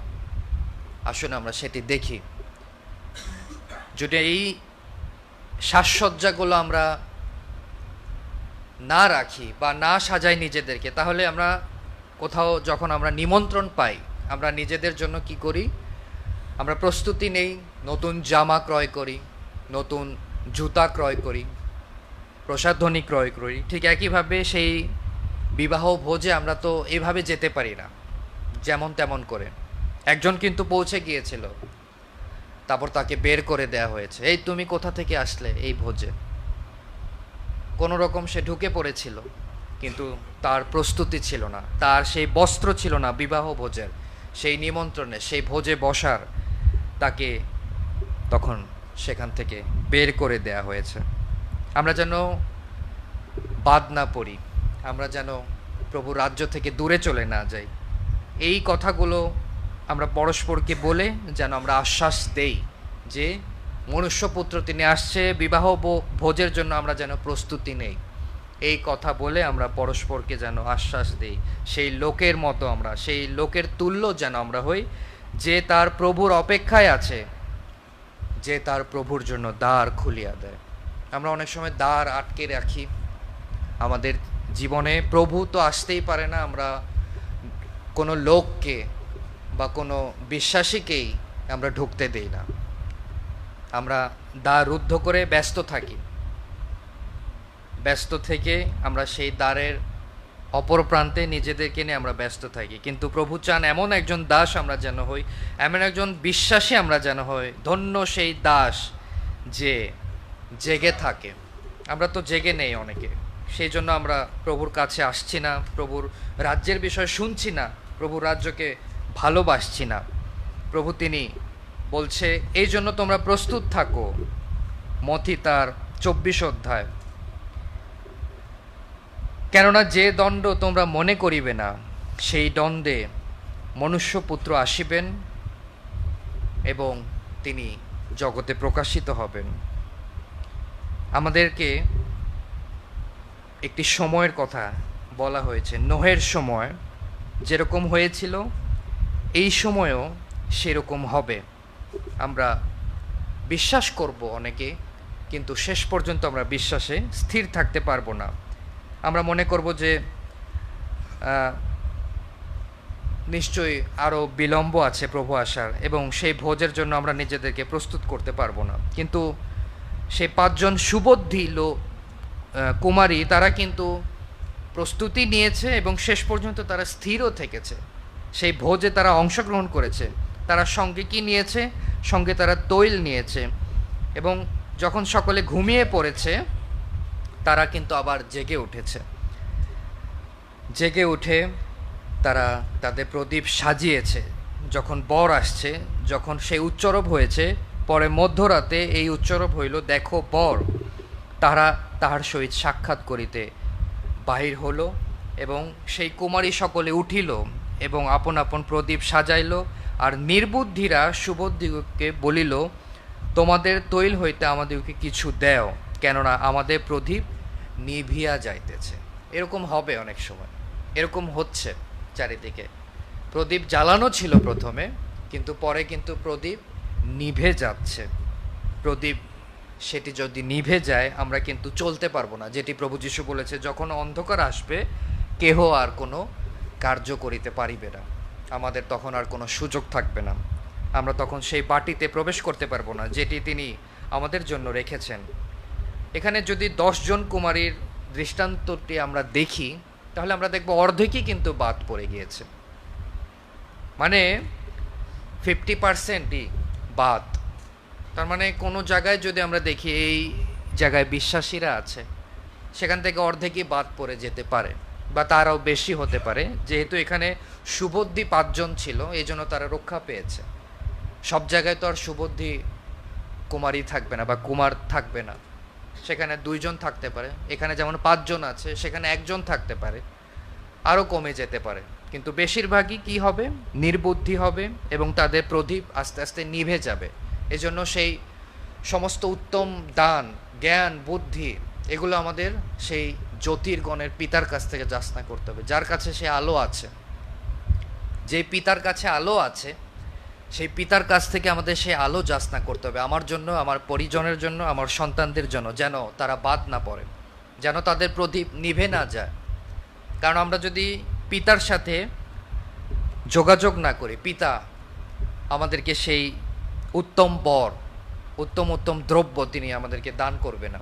সেটি যাচনা করতে হবে, আমাদেরকে প্রভুর কাছে আসতে হবে, প্রভুর কাছে নত হয়ে ভক্তি নিয়ে, বিশ্বাস নিয়ে যাচনা করতে হবে, যেন আমরা বাদ না পড়ে যাই। এই উদাহরণ আমরা দেখেছি লূক তার 17 অধ্যায়। অনেকে বাদ পড়ে গিয়েছে, অনেককে ছেড়ে দেয়া হয়েছে। লূক তার 17 অধ্যায় যদি আমরা দেখি, প্রভু যীশু সেখানে আরেকটি উদাহরণ তিনি দিয়েছেন। 2 জন আমরা উদাহরণ সেখানে দেখতে পাবো। লূক 17 অধ্যায় তার 34 পদ, সেখানে প্রভু যীশু বলছে, আমি তোমাদেরকে বলিতেছি, সেই রাত্রিতে 2 জন এক বিছানায় থাকিবে, তাহাদের একজনকে লওয়া যাইবে এবং অন্যজনকে ছাড়িয়া যাওয়া হইবে। 2 জন স্ত্রীলোক একত্রে যাতা পিসিবে, তাহাদের একজনকে লওয়া যাইবে এবং অন্যজনকে ছাড়িয়া যাওয়া হইবে। তখন তাহারা উত্তর করিয়া তাহাদিগকে বলিলেন, হে প্রভু, কোথায়? তিনি তাহাদিগকে কহিলেন, যেখানে সব, সেখানেই শকুন জুটিবে। অর্থাৎ মৃতদের দেশে, মৃতদের স্থানে। কিন্তু দেখুন, সেই পরিবার, সেই পরিজন, তারা কিন্তু একসঙ্গে রয়েছে। 2 জন এক বিছানায় ঘুমাচ্ছে, 2 জন স্ত্রীলোক গল্প করছে, যাতা পিসছে, তাদের পরিবার, তাদের আত্মীয়, তাদের ভাই বোন, তাদের নিজেদের লোক। কিন্তু তারা কি দেখলো? একজনকে ছাড়িয়া যাওয়া হইয়াছে, একজনকে নিয়ে গিয়েছে। এরকম কেন হয়েছে? ওই যে 10 জন কুমারীর মতো তারা তাদের জীবনকে প্রস্তুত করেছে। একজন বুদ্ধিমতী আর একজন নির্বুদ্ধি। একজন স্ত্রীলোক বুদ্ধিমতী, আরেকজন সে নির্বুদ্ধি। তার প্রদীপ সে স্থির রাখতে পারেনি, তার প্রদীপ সে জ্বালিয়ে রাখতে পারেনি, এই জন্য তাকে কি করা হয়েছে? ছাড়িয়া যাওয়া হয়েছে। এটি ভয়ঙ্কর কথা, যখন আপনাকে ছেড়ে যাওয়া হবে। প্রভু রাজ্যে যখন অন্যদের নিয়ে যাওয়া হবে এবং আপনাকে যখন বলা হবে তোমাকে ছাড়িয়া যাওয়া হইবে, তোমাকে নেওয়া যাবে না, তখন সেটি শুনতে কেমন লাগবে না আমাদের? তখন সেখানে দন্ত ঘর্ষণ হবে, রোদন হবে, যন্ত্রণা হবে, কিন্তু কিছু করার নেই। প্রভু তো আমাদের আগেই বলেছে, প্রস্তুত থাকো, আমরা যেন প্রস্তুত থাকি। এই জন্য প্রথম থিসসলুনিকীয় তার 5 অধ্যায় আমাদেরকে সাধু পৌল বলছে 3 পদে, লোকে যখন বলে শান্তি ও অভয়, তখনই তাহাদের কাছে যেমন গর্ভবতী প্রসব বেদনা উপস্থিত হইয়া থাকে, তেমনি আকস্মিক বিনাশ উপস্থিত হয়, আর তাহারা কোনো ক্রমে এড়াইতে পারিবে না। প্রায় অর্ধেকই বাদ পড়ে যাবে তখন। 2 জনের মধ্যে একজন যেতে পারবে, অন্যজনকে ছেড়ে যাওয়া হবে, আরেকজনকে নিয়ে যাওয়া হবে, কিন্তু সে কোনো ক্রমে সেটি এড়াতে পারবে না। যখন তার মধ্যে সেই বিপদ আসবে, সে আকস্মিক বিনাশ আসবে, সে সেটিকে আর পরিবর্তন করতে পারবে না। যেন আমরা প্রস্তুত থাকি সেই জন্য, সেই পরিবর্তনের আগেই আমরা যেন এখন থেকে পরিবর্তিত হই। আমরা যেন এখন থেকে নিজেদেরকে প্রস্তুত করি সেই ভোজের জন্য, সেই বস্ত্র আমরা যেন ক্রয় করি। সেই বিবাহ ভোজে অনেককে আমন্ত্রণ দেওয়া হয়েছে, সেজন্য সবাই কি সেরকম প্রস্তুতি নিয়েছে? আজকে প্রভু আপনাকে আমন্ত্রণ দিয়েছে, আপনার সন্তানকে আমন্ত্রণ দিয়েছে সেই ভোজে অংশগ্রহণ করার জন্য, এবং সেই ভোজ তিনি প্রস্তুত করেছেন। একটি বাজেট নিশ্চয়ই প্রভু করেছেন সেই ভোজের জন্য, যেহেতু অনেককে তিনি নিমন্ত্রণ দিয়েছে। এটি নিশ্চয়ই সামান্য কোনো ভোজ নয়। আমরা আরেকটি অংশ যদি দেখি, লুক তার 14 অধ্যায়, একজন গৃহকর্তা, একজন ভোজের কর্তা, তিনি একটি বৃহৎ ভোজ তিনি প্রস্তুত করেছে এবং তার দাসদিগকে সে বলছে, তোমরা যাদেরকে নিমন্ত্রণ দিয়েছ তাদেরকে আসতে বলো, আমার ভোজ প্রস্তুত হয়েছে, যেন তারা এসে সেই ভোজে অংশগ্রহণ করে এবং আমি যেন তাদের জন্য যে ভোজ প্রস্তুত করেছি যেন সেটি তারা গ্রহণ করে। তখন কিছু কিছু লোক, তারা এত ব্যস্ত জগতে, প্রভু যখন ডাকে তাদেরকে কোনো ভোজে বা কোনো নিমন্ত্রণে, তারা সেখানে আসতে ব্যর্থ হয়। একজন সে কি বলছে, তিনি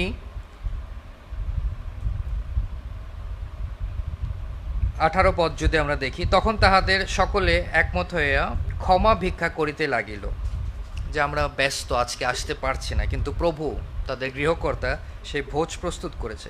সেই প্রথমজন কি বলল, আমি একখানি ক্ষেত্র ক্রয় করিলাম, তাহা দেখিতে না গেলে নয়, বিনতি করি আমাকে ছাড়িয়া দিতে হইবে। এই যে তাকে ছাড়িয়া দেয়া যাবে, সেই দুইজন শুয়ে থাকবে, দুইজন ক্ষেত্রে থাকবে, একজনকে ছাড়িয়া চলে যাবে, তাকে কিন্তু আর গ্রহণ করবে না সেই ভোজের জন্য, সেই রাজ্যের জন্য।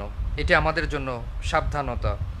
আরেকজন কহিল, আমি 5 জোড়া বলদ কিনিলাম, তাহাদের পরীক্ষা করিতে যাইতেছি, বিনতি করি আমাকে ছাড়িয়া দিতে হইবে। মানে সে ঈশ্বরের রাজ্যে যেতে চায় না, তাকে যেন ছেড়ে দেওয়া হয়। আরেকজন কহিল, আমি বিবাহ করিলাম, এই জন্য যাইতে পারিতেছি না। পরে সেই দাস আসিয়া তাহার প্রভুকে এই সমস্ত বৃত্তান্ত জানাইল, তখন সেই গৃহকর্তা ক্রুদ্ধ হইলেন। প্রভু তিনি তখন ক্রুদ্ধ হলেন। একটি প্রস্তুতি তিনি নিয়েছিলেন, একজন গৃহকর্তা তার দাসদেরকে, তার মেষদেরকে উত্তম উত্তম দ্রব্য দান করার জন্য, উত্তম উত্তম ভোজ দান করার জন্য, কিন্তু সেই তার দাসেরা জগতে তাদের নিজস্ব কাজ নিয়ে তারা ব্যস্ত, স্বর্গরাজ্যের কোনো কাজে তারা অংশগ্রহণ করে না। এখানে কিন্তু একজন চাইলে তার যে 5 জোড়া বলদ সে তার গৃহকর্তাকে দিতে পারতো, যে আপনি এটি প্রভুর আপনার ভোজের জন্য ব্যবহার করুন, বা সেই প্রথমজন সেই ক্ষেত্র দিতে পারতো, এই ক্ষেত্রে আপনার লোকদেরকে নিয়ে এসে আপনি সেই আয়োজনের ব্যবস্থা করুন। কিন্তু তারা তাদের কিছুই তাদের গৃহকর্তার জন্য ব্যবহার করেনি, তাদের প্রভুর জন্য ব্যবহার করেনি, তারা তাদের নিজেদের কাজ নিয়ে তারা ব্যস্ত ছিল। এই জন্য গৃহকর্তা ক্রুদ্ধ হলো এবং বলল, এদেরকে আর কখনো ডাকবে না, এরা যেন আর কখনো আমার গৃহে বা আমার ভোজে প্রবেশ না করেন। সেই গৃহকর্তা ক্রুদ্ধ হইল, সে বলল 24 পদে, কেননা আমি তোমাদেরকে বলিতেছি, ওই নিমন্ত্রিত ব্যক্তিদের মধ্যে একজনও আমার ভোজের আস্বাদ পাইবে না। এটি আমাদের জন্য সাবধানতা। আমরা কখনো স্বর্গরাজ্যের স্বাদ পাবো না যদি আমরা সেটিকে অন্বেষণ না করি, যদি সেটিকে আমরা বিশ্বাস না করি, যদি সেটিকে আমরা গ্রহণ না করি, যদি সেটিকে আমরা আমাদের জীবনে আমরা যাচনা না করি, আমরা কখনো সেই আস্বাদ আমরা পাবো না। বাইবেল বলছে, লবণ তো উত্তম, কিন্তু যদি লবণের স্বাদ চলে যায় তবে তাহা কিসে আস্বাদ করা যাইবে। তিনি আমাদেরকে সেই স্বাদ দিয়েছেন, সেই উত্তম স্বাদ তিনি দিয়েছে, জীবন তিনি দিয়েছে, কিন্তু আমরা সেই স্বাদ গ্রহণ করতে পারছি না। আমরাও লবণ, কিন্তু আমরা যদি আমাদের স্বাদ হারাই তাহলে আমরা কখনো সেই ভোজের জন্য প্রস্তুত হতে পারবো না। আমাদেরকে তিনি কখনো সেই ভোজে বসতেও দেবে না, ব্যবহারও করবে না। আমরা যদি লবণ হই, আমাদেরকে তিনি তার ভোজে ডাকবেন, সেখানে তিনি ব্যবহার করবেন, সেই স্বাদ অন্যরা তখন পাবে। কিন্তু আমরা যখন আমাদের স্বাদ হারাবো, আমরা যখন আমাদের লবণত্ব হারাবো, তিনি বলবেন একজনও যেন আমার সেই ভোজে না আসে বা সেই স্বাদ যেন সে গ্রহণ না করে। এজন্য তিনি বলছে জেগে থাকো, কারণ প্রভু কোন প্রহরে আসবে আমরা কিন্তু জানি না। আমরা লুক 12 অধ্যায় দেখেছি, দ্বিতীয় প্রহরে যদি তিনি আসেন, তৃতীয় প্রহরে যদি তিনি আসেন, আমাদেরকে কি তিনি সেভাবে দেখতে পাবেন? নাকি আমরা সেই ক্ষেত্র ক্রয় করব, 5 জোড়া বলদ ক্রয় করব, বিবাহ করব, বা শুধু নিজেরা ব্যস্ত থাকব, প্রভুর কোনো কাজে আমরা আসব না। কিন্তু প্রভু যিশু তৃতীয় প্রহরে যদি এসে আমাদেরকে সেই রূপ দেখেন যে আমরা বসে আছি, প্রভুর অপেক্ষায় আছি, আমরা প্রভুর জন্য প্রস্তুতি নিচ্ছি, তখন তিনি আমাদেরকে বলবে ধন্য ধন্য সেই লোকেরা যাহারা তোমরা অন্বেষণ করছো, অপেক্ষা করছো। মথি তার 20 অধ্যায় আমরা যদি দেখি, তৃতীয় প্রহরে একজন কর্তা সে যখন তার ক্ষেত্রে কর্মচারীদেরকে দেখতে গেল, তারা দেখলো কি? তারা নিষ্কর্ম হয়ে দাঁড়িয়ে আছে। তাদেরকে একটি কাজ দিয়েছিল দ্রাক্ষা ক্ষেত্রে, কিন্তু তারা সেই কর্তা তৃতীয় প্রহরে বাইরে গিয়ে দেখলো অনেকে নিষ্কর্মে দাঁড়িয়ে আছে। আমরা যেন সেরকম না হই, আমরা যেন সেই তৃতীয় প্রহরে জেগে থাকি, আমরা যেন ঈশ্বর রাজ্যের জন্য কাজ করি, আমরা যেন ঈশ্বরের রাজ্যের জন্য নিজেদের ক্ষেত্রকে, নিজেদের শক্তিকে আমরা যেন অল্প হলেও ব্যবহার করি, যেন সেই কর্তা এসে আমাদেরকে নিষ্কর্ম অবস্থায় দাঁড়িয়ে থাকতে না দেখে। আমরা যেন কিছু করি ঈশ্বরের রাজ্যের জন্য, যেন আমরা গেঁথে তুলি। প্রভু সেখানে বলছে শেষের যারা তারা প্রথম হবে, এবং প্রথম যারা তারা শেষের হবে। আরেকটি জায়গায় আমরা দেখব, মার্ক তার 15 অধ্যায় 25 পদে, তৃতীয় ঘটিকায় তৃতীয় প্রহরে সময় তারা যিশুকে ক্রুশে দিল, এবং সেখানে তারা লিখলো ইনি জিহুদীদের রাজা। আমরা যদি আমাদের ক্রুশ না চিনি, আমাদের রাজাকে আমরা না চিনি, আমরা কিন্তু স্বর্গরাজ্যে যেতে পারবো না। এই তৃতীয় প্রহরেই তাকে ক্রুশে দেওয়া হয়েছে, এবং এই তৃতীয় প্রহরে বাইবেল আমাদেরকে বলছে তুমি জেগে থাকো এবং অপেক্ষায় থাকো, যেন আমরা তার রাজ্যে প্রবেশ করতে পারি, সেই ভোজে আমরা যেন প্রবেশ করতে পারি, সেই দাস আমরা যেন হতে পারি। ক্রুশ ছাড়া যেন আমরা অন্য কোনো বিষয়ে শ্লাঘা না করি। ক্রুশ ছাড়া আমরা জেগে থাকতে পারবো না, বিশ্বাস ছাড়া, প্রার্থনা ছাড়া আমরা জেগে থাকতে পারবো না। এই জন্য তৃতীয় প্রহরে যখন প্রভু যিশুকে ক্রুশে দেওয়া হয়েছে, সেখানে আমরা দেখব ক্রুশ এবং তার উপর লেখা তিনি জিহুদীদের রাজা। আপনাকে সেই প্রভুর কাছে আসতে হবে, প্রভুর কাছে বসতে হবে, প্রভুর কাছে নত হতে হবে, যেন তাকে আপনি স্বীকার করেন তিনি রাজাদের রাজা, প্রভুদের প্রভু। যেন আমরা আমাদের কোটি বাঁধিয়ে রাখি, আমরা আমাদের প্রদীপ আমরা যেন জেলে রাখি। প্রিয় ভাই বোন, আসুন মস্তক অবনত করি। আমরা সেই ভোজের জন্য আমন্ত্রিত, কিন্তু আমরা কিন্তু প্রস্তুতি নেইনি এখনো। আমাদেরকে হয়তো ছাড়িয়া যাওয়া হইবে। আমাদেরকে কেন ছাড়িয়ে যাওয়া হবে? আমরা নিজেরাই আমাদেরকে বলবো আমরা ব্যস্ত, আমরা আপনার ভোজে আসতে পারবো না, আমাদেরকে আপনি ছাড়িয়া দেন। ক্ষমা প্রার্থনা করছি। আমরা ঈশ্বরের রাজ্যে যেতে চাচ্ছি না, উল্টো ঈশ্বরের রাজ্য থেকে দূরে যাওয়ার জন্য আমরা ক্ষমা প্রার্থনা করছি। এই 3 জন ব্যক্তি, তাদেরকে দাওয়াত দেওয়া হয়েছে, তাদেরকে নিমন্ত্রণ দেওয়া হয়েছে, প্রভু তাদেরকে বলেছে আমার রাজ্যে তোমরা এসো, কিন্তু তারা উল্টো প্রার্থনা করছে, ক্ষমা করছে। আমার ক্ষেত্র আছে, আমার 5 জোড়া বলদ আছে, আমি বিবাহ করেছি, ক্ষমা করুন আমাকে ছাড়িয়া দিন, আমি আপনার রাজ্যে যেতে চাই না। আমরা কিন্তু এরকম বিশ্বাসী, কিন্তু আমরা আসুন সেরকম বিশ্বাসী হই, সেরকম দাস হই, সেই দাসের তুল্য হই, যাহাকে প্রভু আসিয়া সেই রূপ করিতে দেখিবেন, যে জেগে আছে, যে তার কোটি বেঁধে আছে, প্রদীপ জ্বালিয়ে আছে, যে সুবুদ্ধি, যে বিশ্বস্ত, যে উত্তম, এবং যাকে প্রভু সর্বস্বের অধ্যক্ষ করবেন। আমরা সেরকম বিশ্বাসী হই, সেরকম দাস হই। আসুন আমরা প্রার্থনা করি, এই বাক্যের জন্য ধন্যবাদ দেই, মস্তক অবনত করি, কিছুক্ষণ নীরব থাকি এবং দেখি আমরা কতটুকু প্রস্তুতি নিয়েছি। দেখি আমরা সেই বিবাহ ভোজের জন্য আমাদের প্রদীপকে জ্বালিয়ে রেখেছি নাকি সেটি নিভে গেছে। আমরা কি সেই 5 জনের মতো ঘুমিয়ে পড়েছি এবং নিভিয়ে ফেলেছি আমাদের প্রদীপ? কিন্তু প্রভু কিন্তু প্রথমে সবার প্রদীপ জ্বালিয়ে দিয়েছিলেন যেন আমরা ভোজে অংশগ্রহণ করি, বরের সাথে মিলিত হই, বরের বাটিতে আমরা যেন প্রবেশ করি।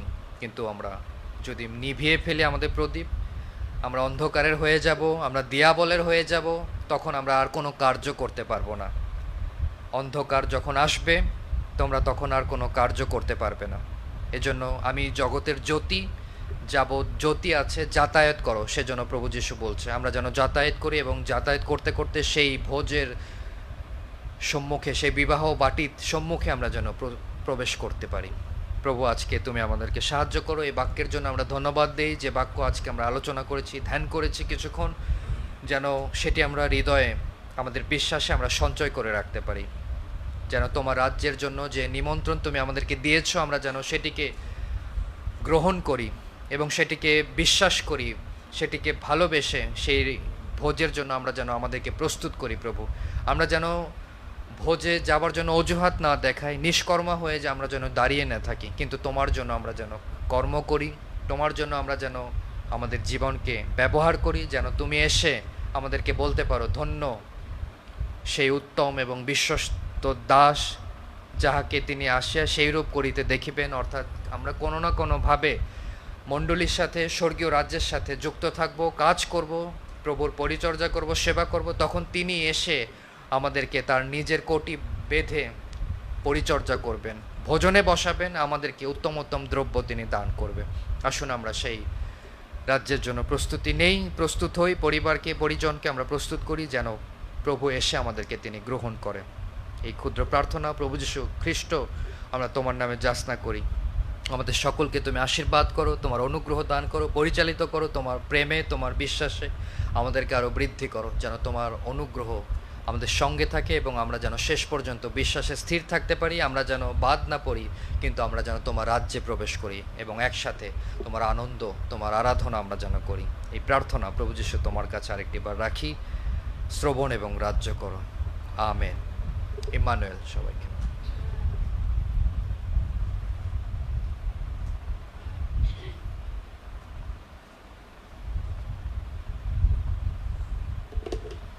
আমরা প্রভুর ধন্যবাদ করি যে প্রভু তার বাক্যের মধ্য দিয়ে প্রতিদিন আমাদেরকে চেতনা দিচ্ছেন, সাবধান করছেন। বাইবেল বলছে বিশ্বাস এটি প্রত্যাশিত বিষয়ের নিশ্চয় জ্ঞান, অর্থাৎ প্রকৃত বিশ্বাস দ্বারা আপনি ঈশ্বরের রাজ্যের সমস্ত অধিকারে প্রবেশ করতে পারবেন। সেই জন্য মার্ক 16 অধ্যায় প্রভু বলেছেন যারা বিশ্বাস করবে এই চিহ্নগুলো, অনেকের জীবনে সেই চিহ্ন দেখা যায় না, শিষ্যদের জীবনে সেই চিহ্নগুলো প্রভু প্রমাণ দিয়েছিলেন।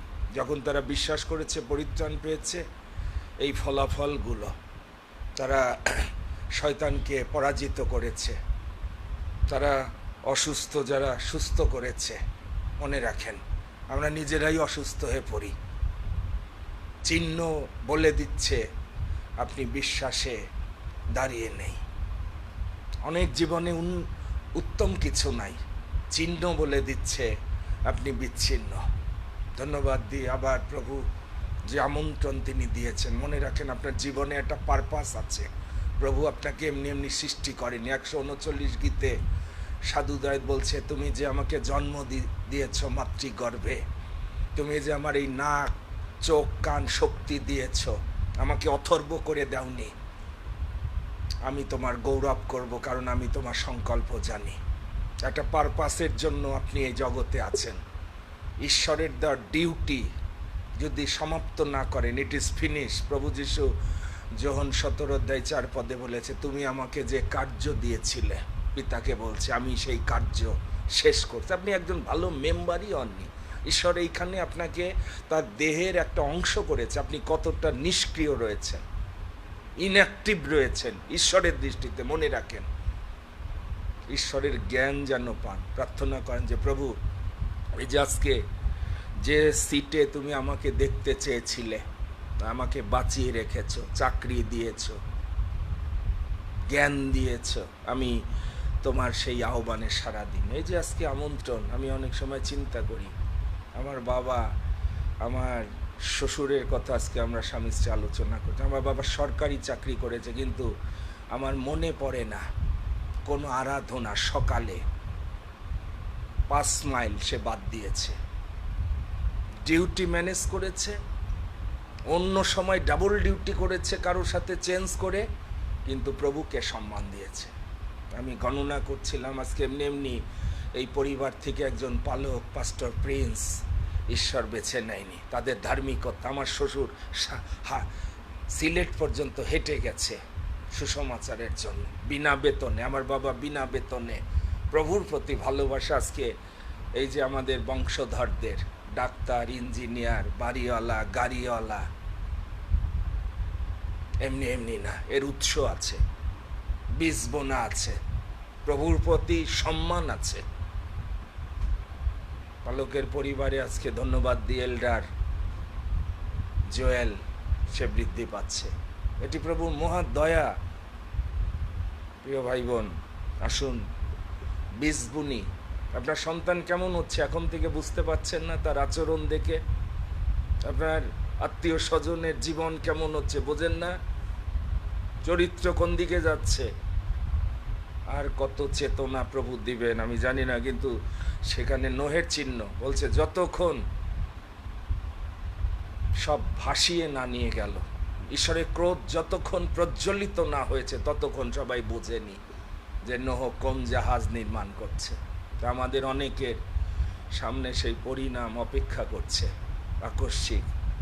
জানি এত ব্যস্ত হয়ে যাচ্ছেন, প্রভু যখন বলেছে আপনি হারাবেন, আমার কথা না।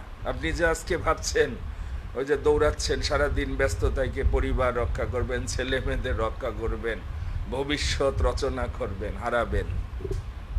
কিন্তু যদি এই যে এখানে যে সিটটা প্রভু আপনার জন্য রেখেছে সারা বছর, এখানে একটা সিট স্বর্গ থেকে আপনার জন্য এই মণ্ডলীতে প্রভুকে গ্রহণ করার পর প্রভু বরাদ্দ করেছে, এগুলো ঈশ্বরের জ্ঞান ছাড়া বুঝতে পারবেন না।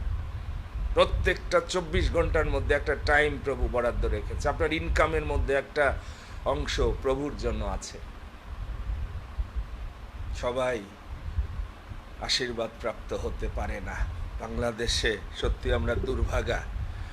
আমি সেই আশীর্বাদ অনেককে দেখি বাইপাস করে চলে যায়। ধন্যবাদ দিই যে এই মণ্ডলী অন্তত পালকের পরিবারে আমাদের সন্তান একজন এল্ডার হিসাবে প্রভুর বাক্যের শিক্ষা দেওয়ার এই অবস্থায় সে পৌঁছেছে। আমি প্রভুর গৌরব করি আজকে যে বাক্য প্রভু দিয়েছেন, আমরা সচেষ্ট হই।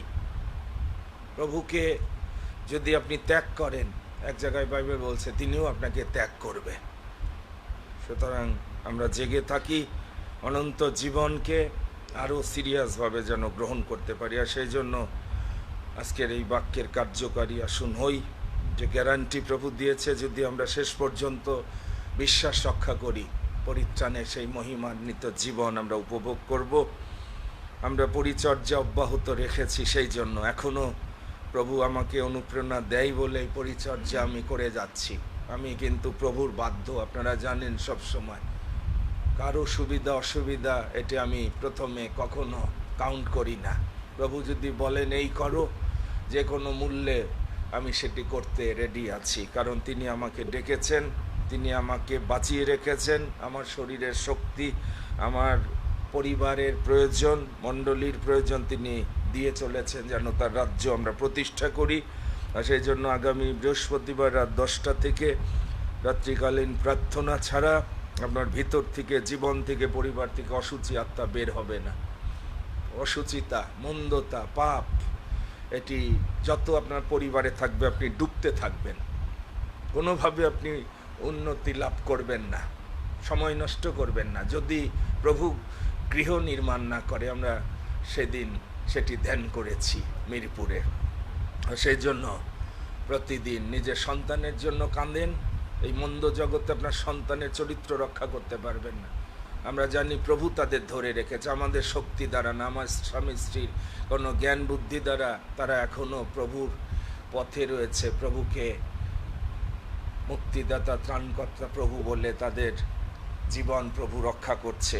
যেন আমরা এইভাবে সবাই পরিবার, আমি আমার পরিবার নিয়ে প্রভুর রাজ্যে অনন্তকাল থাকতে চাই। আমার লক্ষ্যই শুধু জগতে কিছুক্ষণ পরে যে সম্পর্ক থাকবে না সেটি জন্য আমি পরিশ্রম করি না। আমি প্রতিদিন প্রভুর কাজে এই জন্য ঝাঁপিয়ে পড়ি যে আমি, আমার স্ত্রী, আমার 3টি সন্তান, আমরা অনন্তকাল, এটি হচ্ছে আমার সবচেয়ে আনন্দ, সেই প্রত্যাশা। এখানে আমাদের কোনো বাড়ি নাই, গাড়ি নাই, আপনারা জানেন, কিন্তু আমাদের আসল ঠিকানা প্রভু রেডি করছেন, সেটি আমার জন্য সবচেয়ে আনন্দের। মহা অনুগ্রহের জন্য আজকে আমরা কৃতজ্ঞ হব যে প্রভু তিনি আমাদেরকে আবার এই আরাধনার সুযোগ করে দিয়েছেন। আজকে তাকে প্রণিপাত করে যে আশীর্বাদ দরকার, শরীরে মনে আত্মায় যে শান্তি দরকার স্বর্গ থেকে, সেটি যেন আমরা গ্রহণ করতে পারি। আমি ধন্যবাদ দিই বিশ্বাসী ভাই বোন যারা পালকের সঙ্গে, মেষ পালকের সঙ্গে মিরপুরে আপনারা মিলিত হয়েছিলেন, সেই ধন্যবাদ সবাই। এমনকি আমাদের এল্ডার প্রদীপের সারাদিনের একটা প্রোগ্রাম থাকা সত্ত্বেও সেখান থেকে ছুটে এসে সেখানে ছুটে গিয়েছিল। আমি ধন্যবাদ দিই সকলের এই আকাঙ্ক্ষার জন্য, ধন্যবাদ দিই। এটি আমাদের একটা দায়িত্ব, মনে রাখেন, কোথাও সুসমাচার প্রচার করার। জয়পুরহাটে সবাই না যেতে পারলেও মিরপুরে আমরা অনেকে যেতে পেরেছি পালকের সাথে, সেই জন্য প্রভুর ধন্যবাদ করি। আপনাদের প্রভু নিশ্চয় আশীর্বাদ করেছে। আমরা উমাদিকেও পেয়েছি এইবার আমাদের সহযাত্রী হিসাবে, আমাদের বনীতি, আমি ধন্যবাদ দিই। তারা সারাদিন অফিস করার পরও এই সুযোগ তারা গ্রহণ করেছে। আমাদের সন্তানরা অনেকে সেখানে গিয়েছে, ধন্যবাদ দিই। আমাদের সন্ধু, ইম্মানুয়েল, একা, আমরা সকলের জন্য ধন্যবাদ দিই। পন, তর্ষি, প্রভুর গৌরব করি যে এই সুযোগগুলো প্রভু আমাদের দেন। সেখানে দেখেন আমরা সেই পরিবারে গেতসেমানি মণ্ডলীর সহপালক আমাদের ডেভিড দা প্রথম অংশ পরিচালনা দিয়েছে। সেখানে কয়েকটা মণ্ডলীর বিশ্বাসীরা খ্রিস্টে আমরা এক হয়েছিলাম, এগুলো গণনা করবেন। ধন্যবাদ দিই যে এই পরিবার তার আত্মীয় স্বজন অনেককে আহ্বান করেছে। আমাদের জর্জদার পরিবার, মেজদির পরিবার, সেখানে ফেলোশিপ চার্চের বিশ্বাসী ছিল, ব্যাপটিস্ট চার্চের বিশ্বাসী ছিল, গেতসেমানি চার্চের বিশ্বাসী ছিল, পবিত্র যীশু খ্রিস্টের মণ্ডলীর বিশ্বাসী ছিল। যিশুতে আমরা যে এক, সেটি আবারও সেখানে আমরা প্রকাশ করেছি। ধন্যবাদ দিই, আমরা ধন্যবাদ দিই মণ্ডলী। এই পরিচর্যা ফেসবুকের মধ্য দিয়ে অনেক জায়গায় অনেক আমাদের খ্রিস্টে ভ্রাতা ভগ্নী আশীর্বাদ প্রাপ্ত হয়। আমাদের তেমনি একজন ভগ্নী রানী পাবনা থেকে ফোনে, আমি তার আমাদের মণ্ডলীর প্রতি ভালোবাসা, সত্যকে যারা বোঝে, আত্মাকে যারা চিনে নিতে পারে, এখান থেকে যে বাক্য পরিচর্যা তারা পায়, প্রভুর ধন্যবাদ যেভাবে করে। এবং আমরাও সত্যি আনন্দিত এবং কৃতজ্ঞ যে এই মণ্ডলী অনেকের জীবনের জন্য উৎসাহের এবং আশীর্বাদের। আমরাও তাদের এই ভালোবাসা, শুভকামনা, প্রার্থনার দ্বারা আমরাও নিশ্চয় প্রভুর কাছ থেকে আশীর্বাদ লাভ করছি। আমাদের পরিচর্যার দ্বারা আমার কিছু ছাত্র যারা নিয়মিত থাকে, জাভেদ তার মধ্যে একজন, কুড়িগ্রাম থেকে, অর্জুন, রিপন, এরা প্রায় 10-15, আমার মনে হয় 18 বছর আগের অনেকে ছাত্র। জাভেদ আমার মনে হয় সেরকম একজন ছাত্র, কিন্তু সেই সময় শিক্ষা সে গ্রহণ করে এখনও সে তার স্যারের এই পরিচর্যা সে রেসপেক্ট করে শিক্ষাগুরু হিসাবে। আমি ধন্যবাদ দিই। তার আরেকটা নাম হচ্ছে রোমান ইমতিয়াজ, আপনারা দেখবেন যে সে নিয়মিত থাকে। যারা মনে রেখেছে আমরা তাদের জন্য নিশ্চয় প্রার্থনা করব। আমরা আজকে প্রার্থনা করব। আজকে যে বাক্য আমরা পেয়েছি, প্রভুর আবাস গেঁথে তোলার দায়িত্ব। হগয় ভাববাদী বলছে আপনি একটা জাহাজ নির্মাণের মতো, মণ্ডলী যদি গাঁথার জন্য আপনার সময় না থাকে, প্রভু আপনার গৃহ গাঁথবে না। আপনি সব কিছু করেন নিজের জন্য, রক্ষা পাবে না অনন্তকালের। সুতরাং গৃহ নির্মাণ, সেজন্য যিশু বললেন গৃহ নির্মাণ করো আমার, আমি তাহলে প্রসন্ন হব, আশীর্বাদ করব। প্রত্যেকের পার্ট আছে প্রভুর এই গৃহ নির্মাণের। নিজের জন্য আপনি সব করেন, সব সময় দেন, টাকা পয়সাও খরচ করেন, বিলাসিতা করেন, আর আপনার জীবনে যিশুর গৃহ উচ্ছন্ন যদি থাকে, মনে রাখেন প্রভু আশীর্বাদ করবে না। সেই জন্য আমাদের আকাঙ্ক্ষা যেন সবাই মিলে, আমি যেভাবে এটি গেঁথে তোলার আশীর্বাদের দ্বারাই আজকে দাঁড়িয়ে রয়েছি, আপনারাও যেন সেটি করতে পারেন। আপনারা জানেন ফাইনাল পরীক্ষা দিচ্ছে, পরীক্ষা চলছে, অন্যান্যরাও অনেকে দিচ্ছে, মেরি জেরিও, আমরা তাদেরকে প্রার্থনায় রাখবো যেন পণ দিচ্ছে সকলকেই, যেন তারা তাদের পরিশ্রমের ফল পায় এবং ঈশ্বর এই সুযোগ তাদের দিয়েছে সেটি গণনা করে প্রভুকে যেন তারা গৌরব দিতে পারে। আমরা মাসিমার জন্য ধন্যবাদ দেব। আমরা শুনেছিলাম আমাদের পাপড়ি বোনের মা অসুস্থ, এখন অনেকটা ভালো, হাসপাতাল থেকে বাসায় ফিরেছে।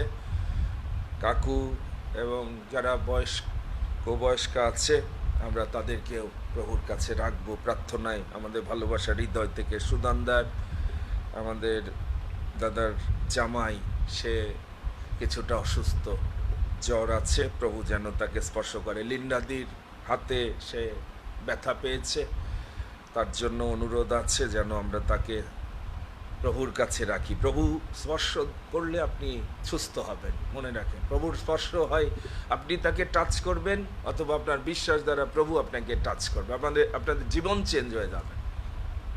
এই যে একটা সংযোগ, এটি যারা ঘটাতে পারেন না, মণ্ডলীতে আসলে, এখানে আসলে প্রভু আপনাকে টাচ করলে আপনার সমস্ত সমস্যার ঝড় থামিয়ে দেবেন। আপনি বোঝেননি আপনি কার কাছে আসেন, জানিয়ে আপনারা ঘরে প্রেশার হাই হয়ে যায়, আলোচনা করেন যেসব সাবজেক্ট, কার কাছে আসলেও সব এক মুহূর্তে তিনি সমাধান দিতেন। ঝগড়াঝাটি, অশান্তি, ডাইনে বাইয়ে যেগুলো অস্থিরতা, এখানে আসতে হবে প্রভুর কাছে। আমার নিকটে আইসা আমি বিশ্রাম।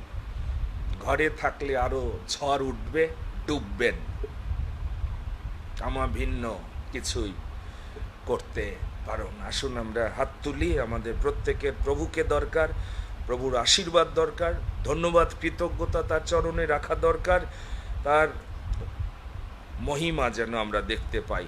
আসুন আমরা প্রার্থনায় নতজানু হই, প্রভুর গৌরব স্বীকার করি। তিনি যা করেছেন, যা দিয়েছেন, তার জন্যই যদি কৃতজ্ঞ না হই, আর কি অধিক তিনি আমাদের যোগাবেন, দিবেন। আসুন তাকে গৌরব দিই, বাক্যের জন্য ধন্যবাদ দিই, নিজেরা বাক্যের কার্যকারী হওয়ার জন্য আত্মসমর্পণ করি। শেষে আমাদের শ্রদ্ধেয় দাদা, তার মধ্য দিয়ে আমরা প্রার্থনা উৎসর্গ করব। Hallelujah, hallelujah. পিতা, আমরা কৃতজ্ঞ হই, তুমি দয়া করছো, অনুগ্রহ করছো, আমরা সেই জন্য ধন্যবাদ দিই, তোমার গৌরব করি। তুমি জীবন্ত, তুমি সত্য, তোমার বাক্য সত্য। তুমি বলেছো আমি আপন মণ্ডলী গাঁথবো, পাতালের পুরুদ্বার প্রবল হবে না সেই মণ্ডলীর বিরুদ্ধে। তোমার এই দুর্গে যারা থাকবে, ধার্মিক পলাইয়া রক্ষা পাবে। পিতা, আমরা অনেক সময় আমাদের আশ্রয়স্থল জানি না, দুর্গ জানি না, আমাদের সুস্থতার জায়গা জানি না, শান্তির জায়গা জানি না, উত্তমতার জায়গা জানি না, কারণ শয়তান আমাদের অন্ধ করে রেখেছে। আমরা সবাই দৌড়াচ্ছি, কোথায় দৌড়াচ্ছি? দৌড়ানোর ফল কি? আমাদের জীবন কেমন, পরিবার কেমন, সন্তানদের জীবন কেমন, আমরা সেটি মূল্যায়ন করলে বুঝতে পারবো সেখানে কোনো আশীর্বাদ নাই, কোনো আনন্দ নাই, শান্তি নাই, সুস্থিরতা নাই। পিতা, এই মন্দ জগতে শয়তান সকলকে ভুলাচ্ছে, কিন্তু তুমি আমাদেরকে তোমার সত্য বুঝতে সাহায্য করেছো, আমি সেই জন্য ধন্যবাদ দিই। এবং আমি জানি পিতা, এই যাবৎ আমার জীবনে, পরিবারে যে আশীর্বাদ, যে দয়া তুমি করছো, এর বীজ যারা বুনেছিল, আমার সেই বাবা পিতা, আমার সেই শ্বশুর পিতা, আমরা তাদের জন্য ধন্যবাদ দিই। তারা পরিবারকে ভালোবেসে, পরিবারকে রক্ষা করার জন্য তারা তোমার রাজ্যকে প্রথমে স্থান দিয়েছিল, তোমার ধার্মিকতার জন্য দৌড়েছিল, তোমার আরাধনা বাদ দেয়নি, তোমার প্রতি তাদের ভালোবাসার প্রকাশ আমরা জানি। পিতা, আমাদের স্মৃতিতে মণ্ডলীকে কিভাবে সেবা করেছে, গ্রামীণ মণ্ডলীতে গিয়ে কিভাবে সময় সুযোগ করে তোমার বাক্য প্রচার করেছে, আমি সেই জন্য ধন্যবাদ দিই। হালেলুয়া পিতা। এবং সেই ধার্মিকের বংশ তুমি বলেছো তারা খাদ্য ভিক্ষা করবে না, এবং তুমি ধার্মিককে পরিত্যক্ত কখনো রাখবে না, আমরা সেই জন্য ধন্যবাদ দিই। এবং এই বংশ থেকে পিতা তুমি তোমার কার্য তুমি করে চলেছো, তোমার সেবা আমরা করতে পারছি এক মণ্ডলীর পালক হিসাবে, মণ্ডলীর এল্ডার হিসাবে। পিতা, আমি সেই জন্য ধন্যবাদ দিই পিতা, এই পরিবার, এই বংশধরদের অনেককে অনেক আশীর্বাদ করেছো। তারা আজকে যে আশীর্বাদগুলো পেয়েছে তাদের জীবনে উন্নতি জগতেও, সেই কানাডার মতো জায়গায় ডেভিড রয়েছে, আমরা এগুলো গণনা যেন করি যে তোমার রাজ্য এবং ধার্মিকতার সেই প্রাণপণ চেষ্টার এই আশীর্বাদের ফল পিতা। আমরা কৃতজ্ঞই তাদের জন্য, তাদের এই বীজ, এবং আমরাও পিতা সেই বীজ বুনতে চাই। আমাদের সন্তানরা, পরবর্তী প্রজন্ম, তাদের সন্তানরা এবং বংশধররা যেন তোমার আশীর্বাদের পাত্র হয়। সমস্ত উত্তমতা তোমার কাছে, শান্তির জীবন, আনন্দের জীবন, আলোকিত জীবন। তুমি উপস্থিত থাকলে সেখানে সব আছে। তুমি যেখানে, স্বর্গের সমস্ত শান্তি সেখানে। হালেলুয়া। আমরা তোমাকে প্রণিপাত করি, ধন্য তোমার নাম। মঙ্গলময় প্রভু যীশু, তোমার পবিত্র চরণে প্রণিপাত করি, প্রণত হই। তোমার গৌরব করি, তোমার প্রশংসা করি। তুমি রাজাদের রাজা, তুমি প্রভুদের প্রভু, তুমি অনাদি অনন্ত ঈশ্বর, তুমি চিরসত্য প্রভু, তুমি মহাপবিত্র প্রভু। আমরা তোমার পায়ে প্রণাম করি, তোমার চরণ চুম্বন করি। তুমি আব্রাহামের ঈশ্বর, তুমি ইসহাকের ঈশ্বর, তুমি যাকবের ঈশ্বর, তুমি মসির ঈশ্বর, তুমি দাউদের ঈশ্বর, তুমি দানিয়েলের ঈশ্বর, আর সেই একই ঈশ্বর আমাদের। আমরা তোমার পায়ে প্রণাম করি। আমাদের সমস্ত দুর্বলতা তোমার সাক্ষাতে স্বীকার করি প্রভু। তুমি আমাদেরকে ক্ষমা করো, দয়া করো। তোমার দয়ার হস্ত আমাদের মস্তকে দাও প্রভু, যেন আমাদের জীবনে তোমার মঙ্গল ইচ্ছা সিদ্ধ হয়, যেন তোমার রাজ্য ধার্মিকতা বৃদ্ধি পায় প্রভু। তুমি সেই মতো আশীর্বাদ করো প্রভু। ধন্যবাদ দিই যে আজকে তুমি আমাদেরকে তোমার চরণে বসার সুযোগ দিয়েছো প্রভু। তুমি এই যে সুযোগ রেখেছো সেজন্য তোমার ধন্যবাদ করি, প্রশংসা করি প্রভু। দয়াময় তোমাকে ধন্যবাদ দিয়ে আমাদের জীবনে তোমার সমস্ত দয়া আশীর্বাদের জন্য প্রতি মুহূর্তে, প্রতিনিয়ত যা কিছু প্রয়োজন ছিল তুমি সমস্ত জুগিয়েছো প্রভু। সেজন্য তোমার গৌরব করি, তোমার প্রশংসা করি প্রভু। তোমার পবিত্র চরণে ধন্যবাদ দিই যে এই মণ্ডলীকে তোমার অনুগ্রহে দিন দিন বহন করে চলছো, তোমার অনুগ্রহে পর্যন্ত নিয়ে এসেছো, এবং এখানে অনেক ফল আমরা দেখতে পাচ্ছি প্রভু। এবং তার মধ্যে প্রভু সেই জোয়েল রয়েছে, তুমি তাকে তোমার গৌরবের জন্য বৃদ্ধি দিচ্ছ, সেইভাবে তোমার অনুগ্রহে বাড়িয়ে তুলছো। সেজন্য তোমার গৌরব করি, প্রশংসা করি। তুমি আশীর্বাদ করো যেন তোমার রাজ্য ধার্মিকতার পক্ষে আরো অনেকে দাঁড়াতে পারে। সেই মতো আশীর্বাদ করো যেন তোমার পক্ষে সাক্ষ্য দেওয়ার লোকের অভাব না হয়। পবিত্র প্রভু, তুমি আশীর্বাদ করো, আমাদের সকলকে তুমি ব্যবহার করো প্রভু। তোমার পবিত্র চরণে বিনতি করি। এই মণ্ডলীর কয়েকজন পরীক্ষা দিচ্ছে প্রভু, তুমি তাদেরকে আশীর্বাদ করো যেন তারা তাদের পরিশ্রমের ভালো ফল পায় প্রভু। তুমি সে মধ্যে দয়া করো, আশাতিরিক্ত যেন ফল পায় প্রভু। তুমি আমাদের সেই মতো আশীর্বাদ করো। অনেকে অসুস্থ রয়েছে প্রভু, দয়াময় প্রভু যীশু, তুমি আশীর্বাদ করো, তোমার স্পর্শ করে সকলকে সুস্থ করো। সেই ডেভিড দাকে তুমি দয়া করেছো ইতিমধ্যেই, সেজন্য তোমার গৌরব করি, প্রশংসা করি প্রভু। বিশ্বাসে তোমার দাসকে আমরা সুস্থ গ্রহণ করি প্রভু। আমার জামাতা তিনি অসুস্থ রয়েছেন, তুমি তাকে আশীর্বাদ করো, তোমার শক্তি তার দেহে প্রবাহিত হোক, তোমার যিশু নামের শক্তিতে এই দাস সুস্থ হোক প্রভু। তুমি আশীর্বাদ করো হে প্রভু। দয়াময় তোমার পবিত্র চরণে বিনতি করি, দিদিকে তুমি আশীর্বাদ করো প্রভু।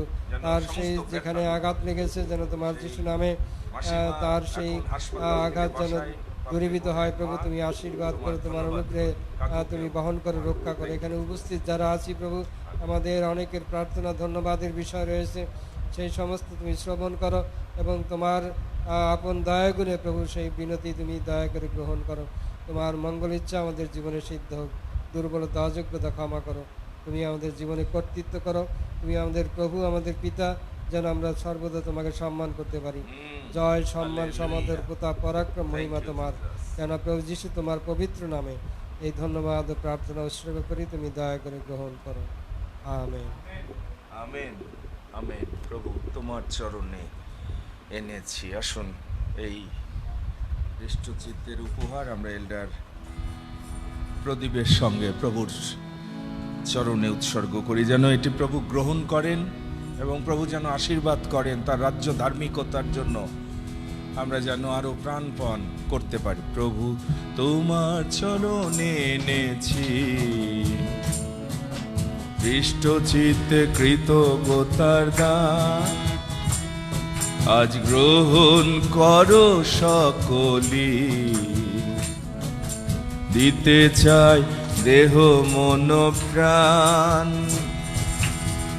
ধন্যবাদ, ধন্যবাদ, ধন্যবাদ পেয়েছি প্রভু তোমার আশীর্বাদ, ধন্যবাদ ধন্যবাদ ধন্যবাদ পেয়েছি প্রভু তোমার আশীর্বাদ, প্রভু তোমার চরণে এনেছি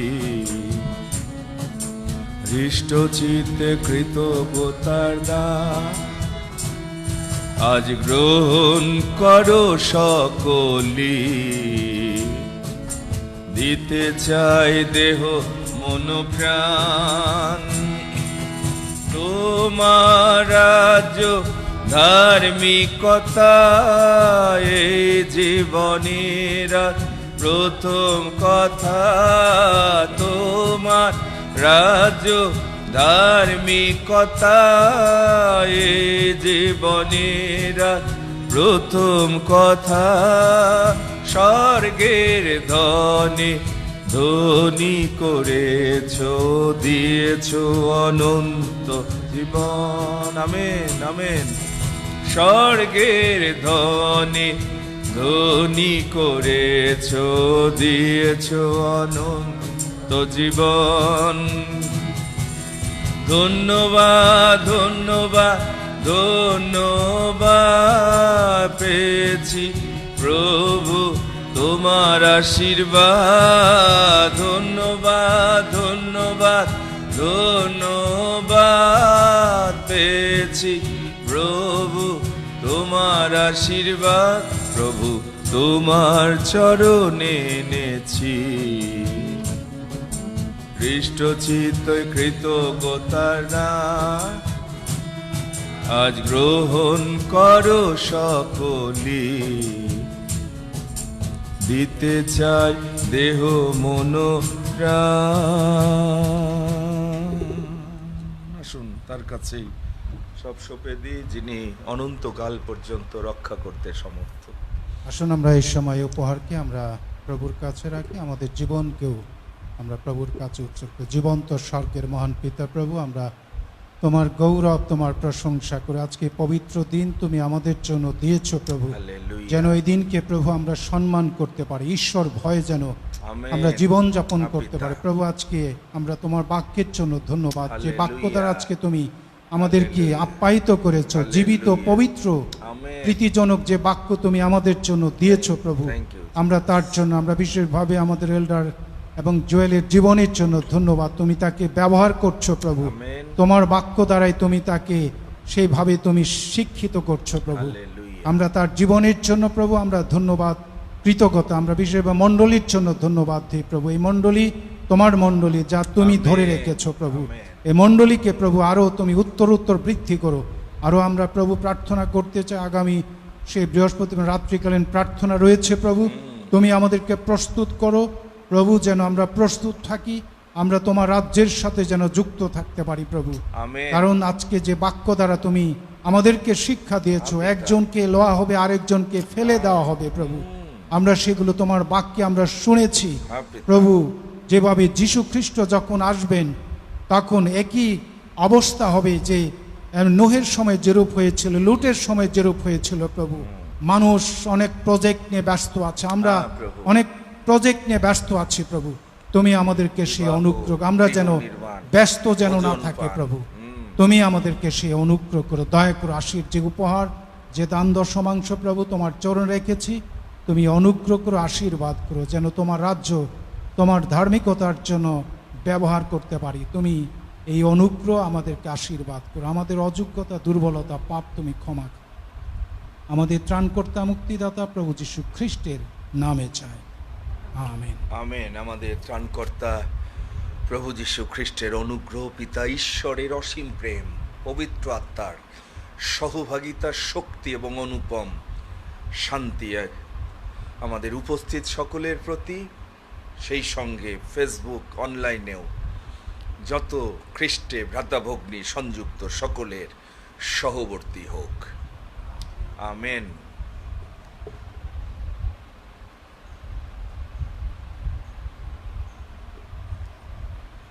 ইমানুয়েল, মারানাথা, প্রভু আসছেন। জেগে থাকি, সাবধান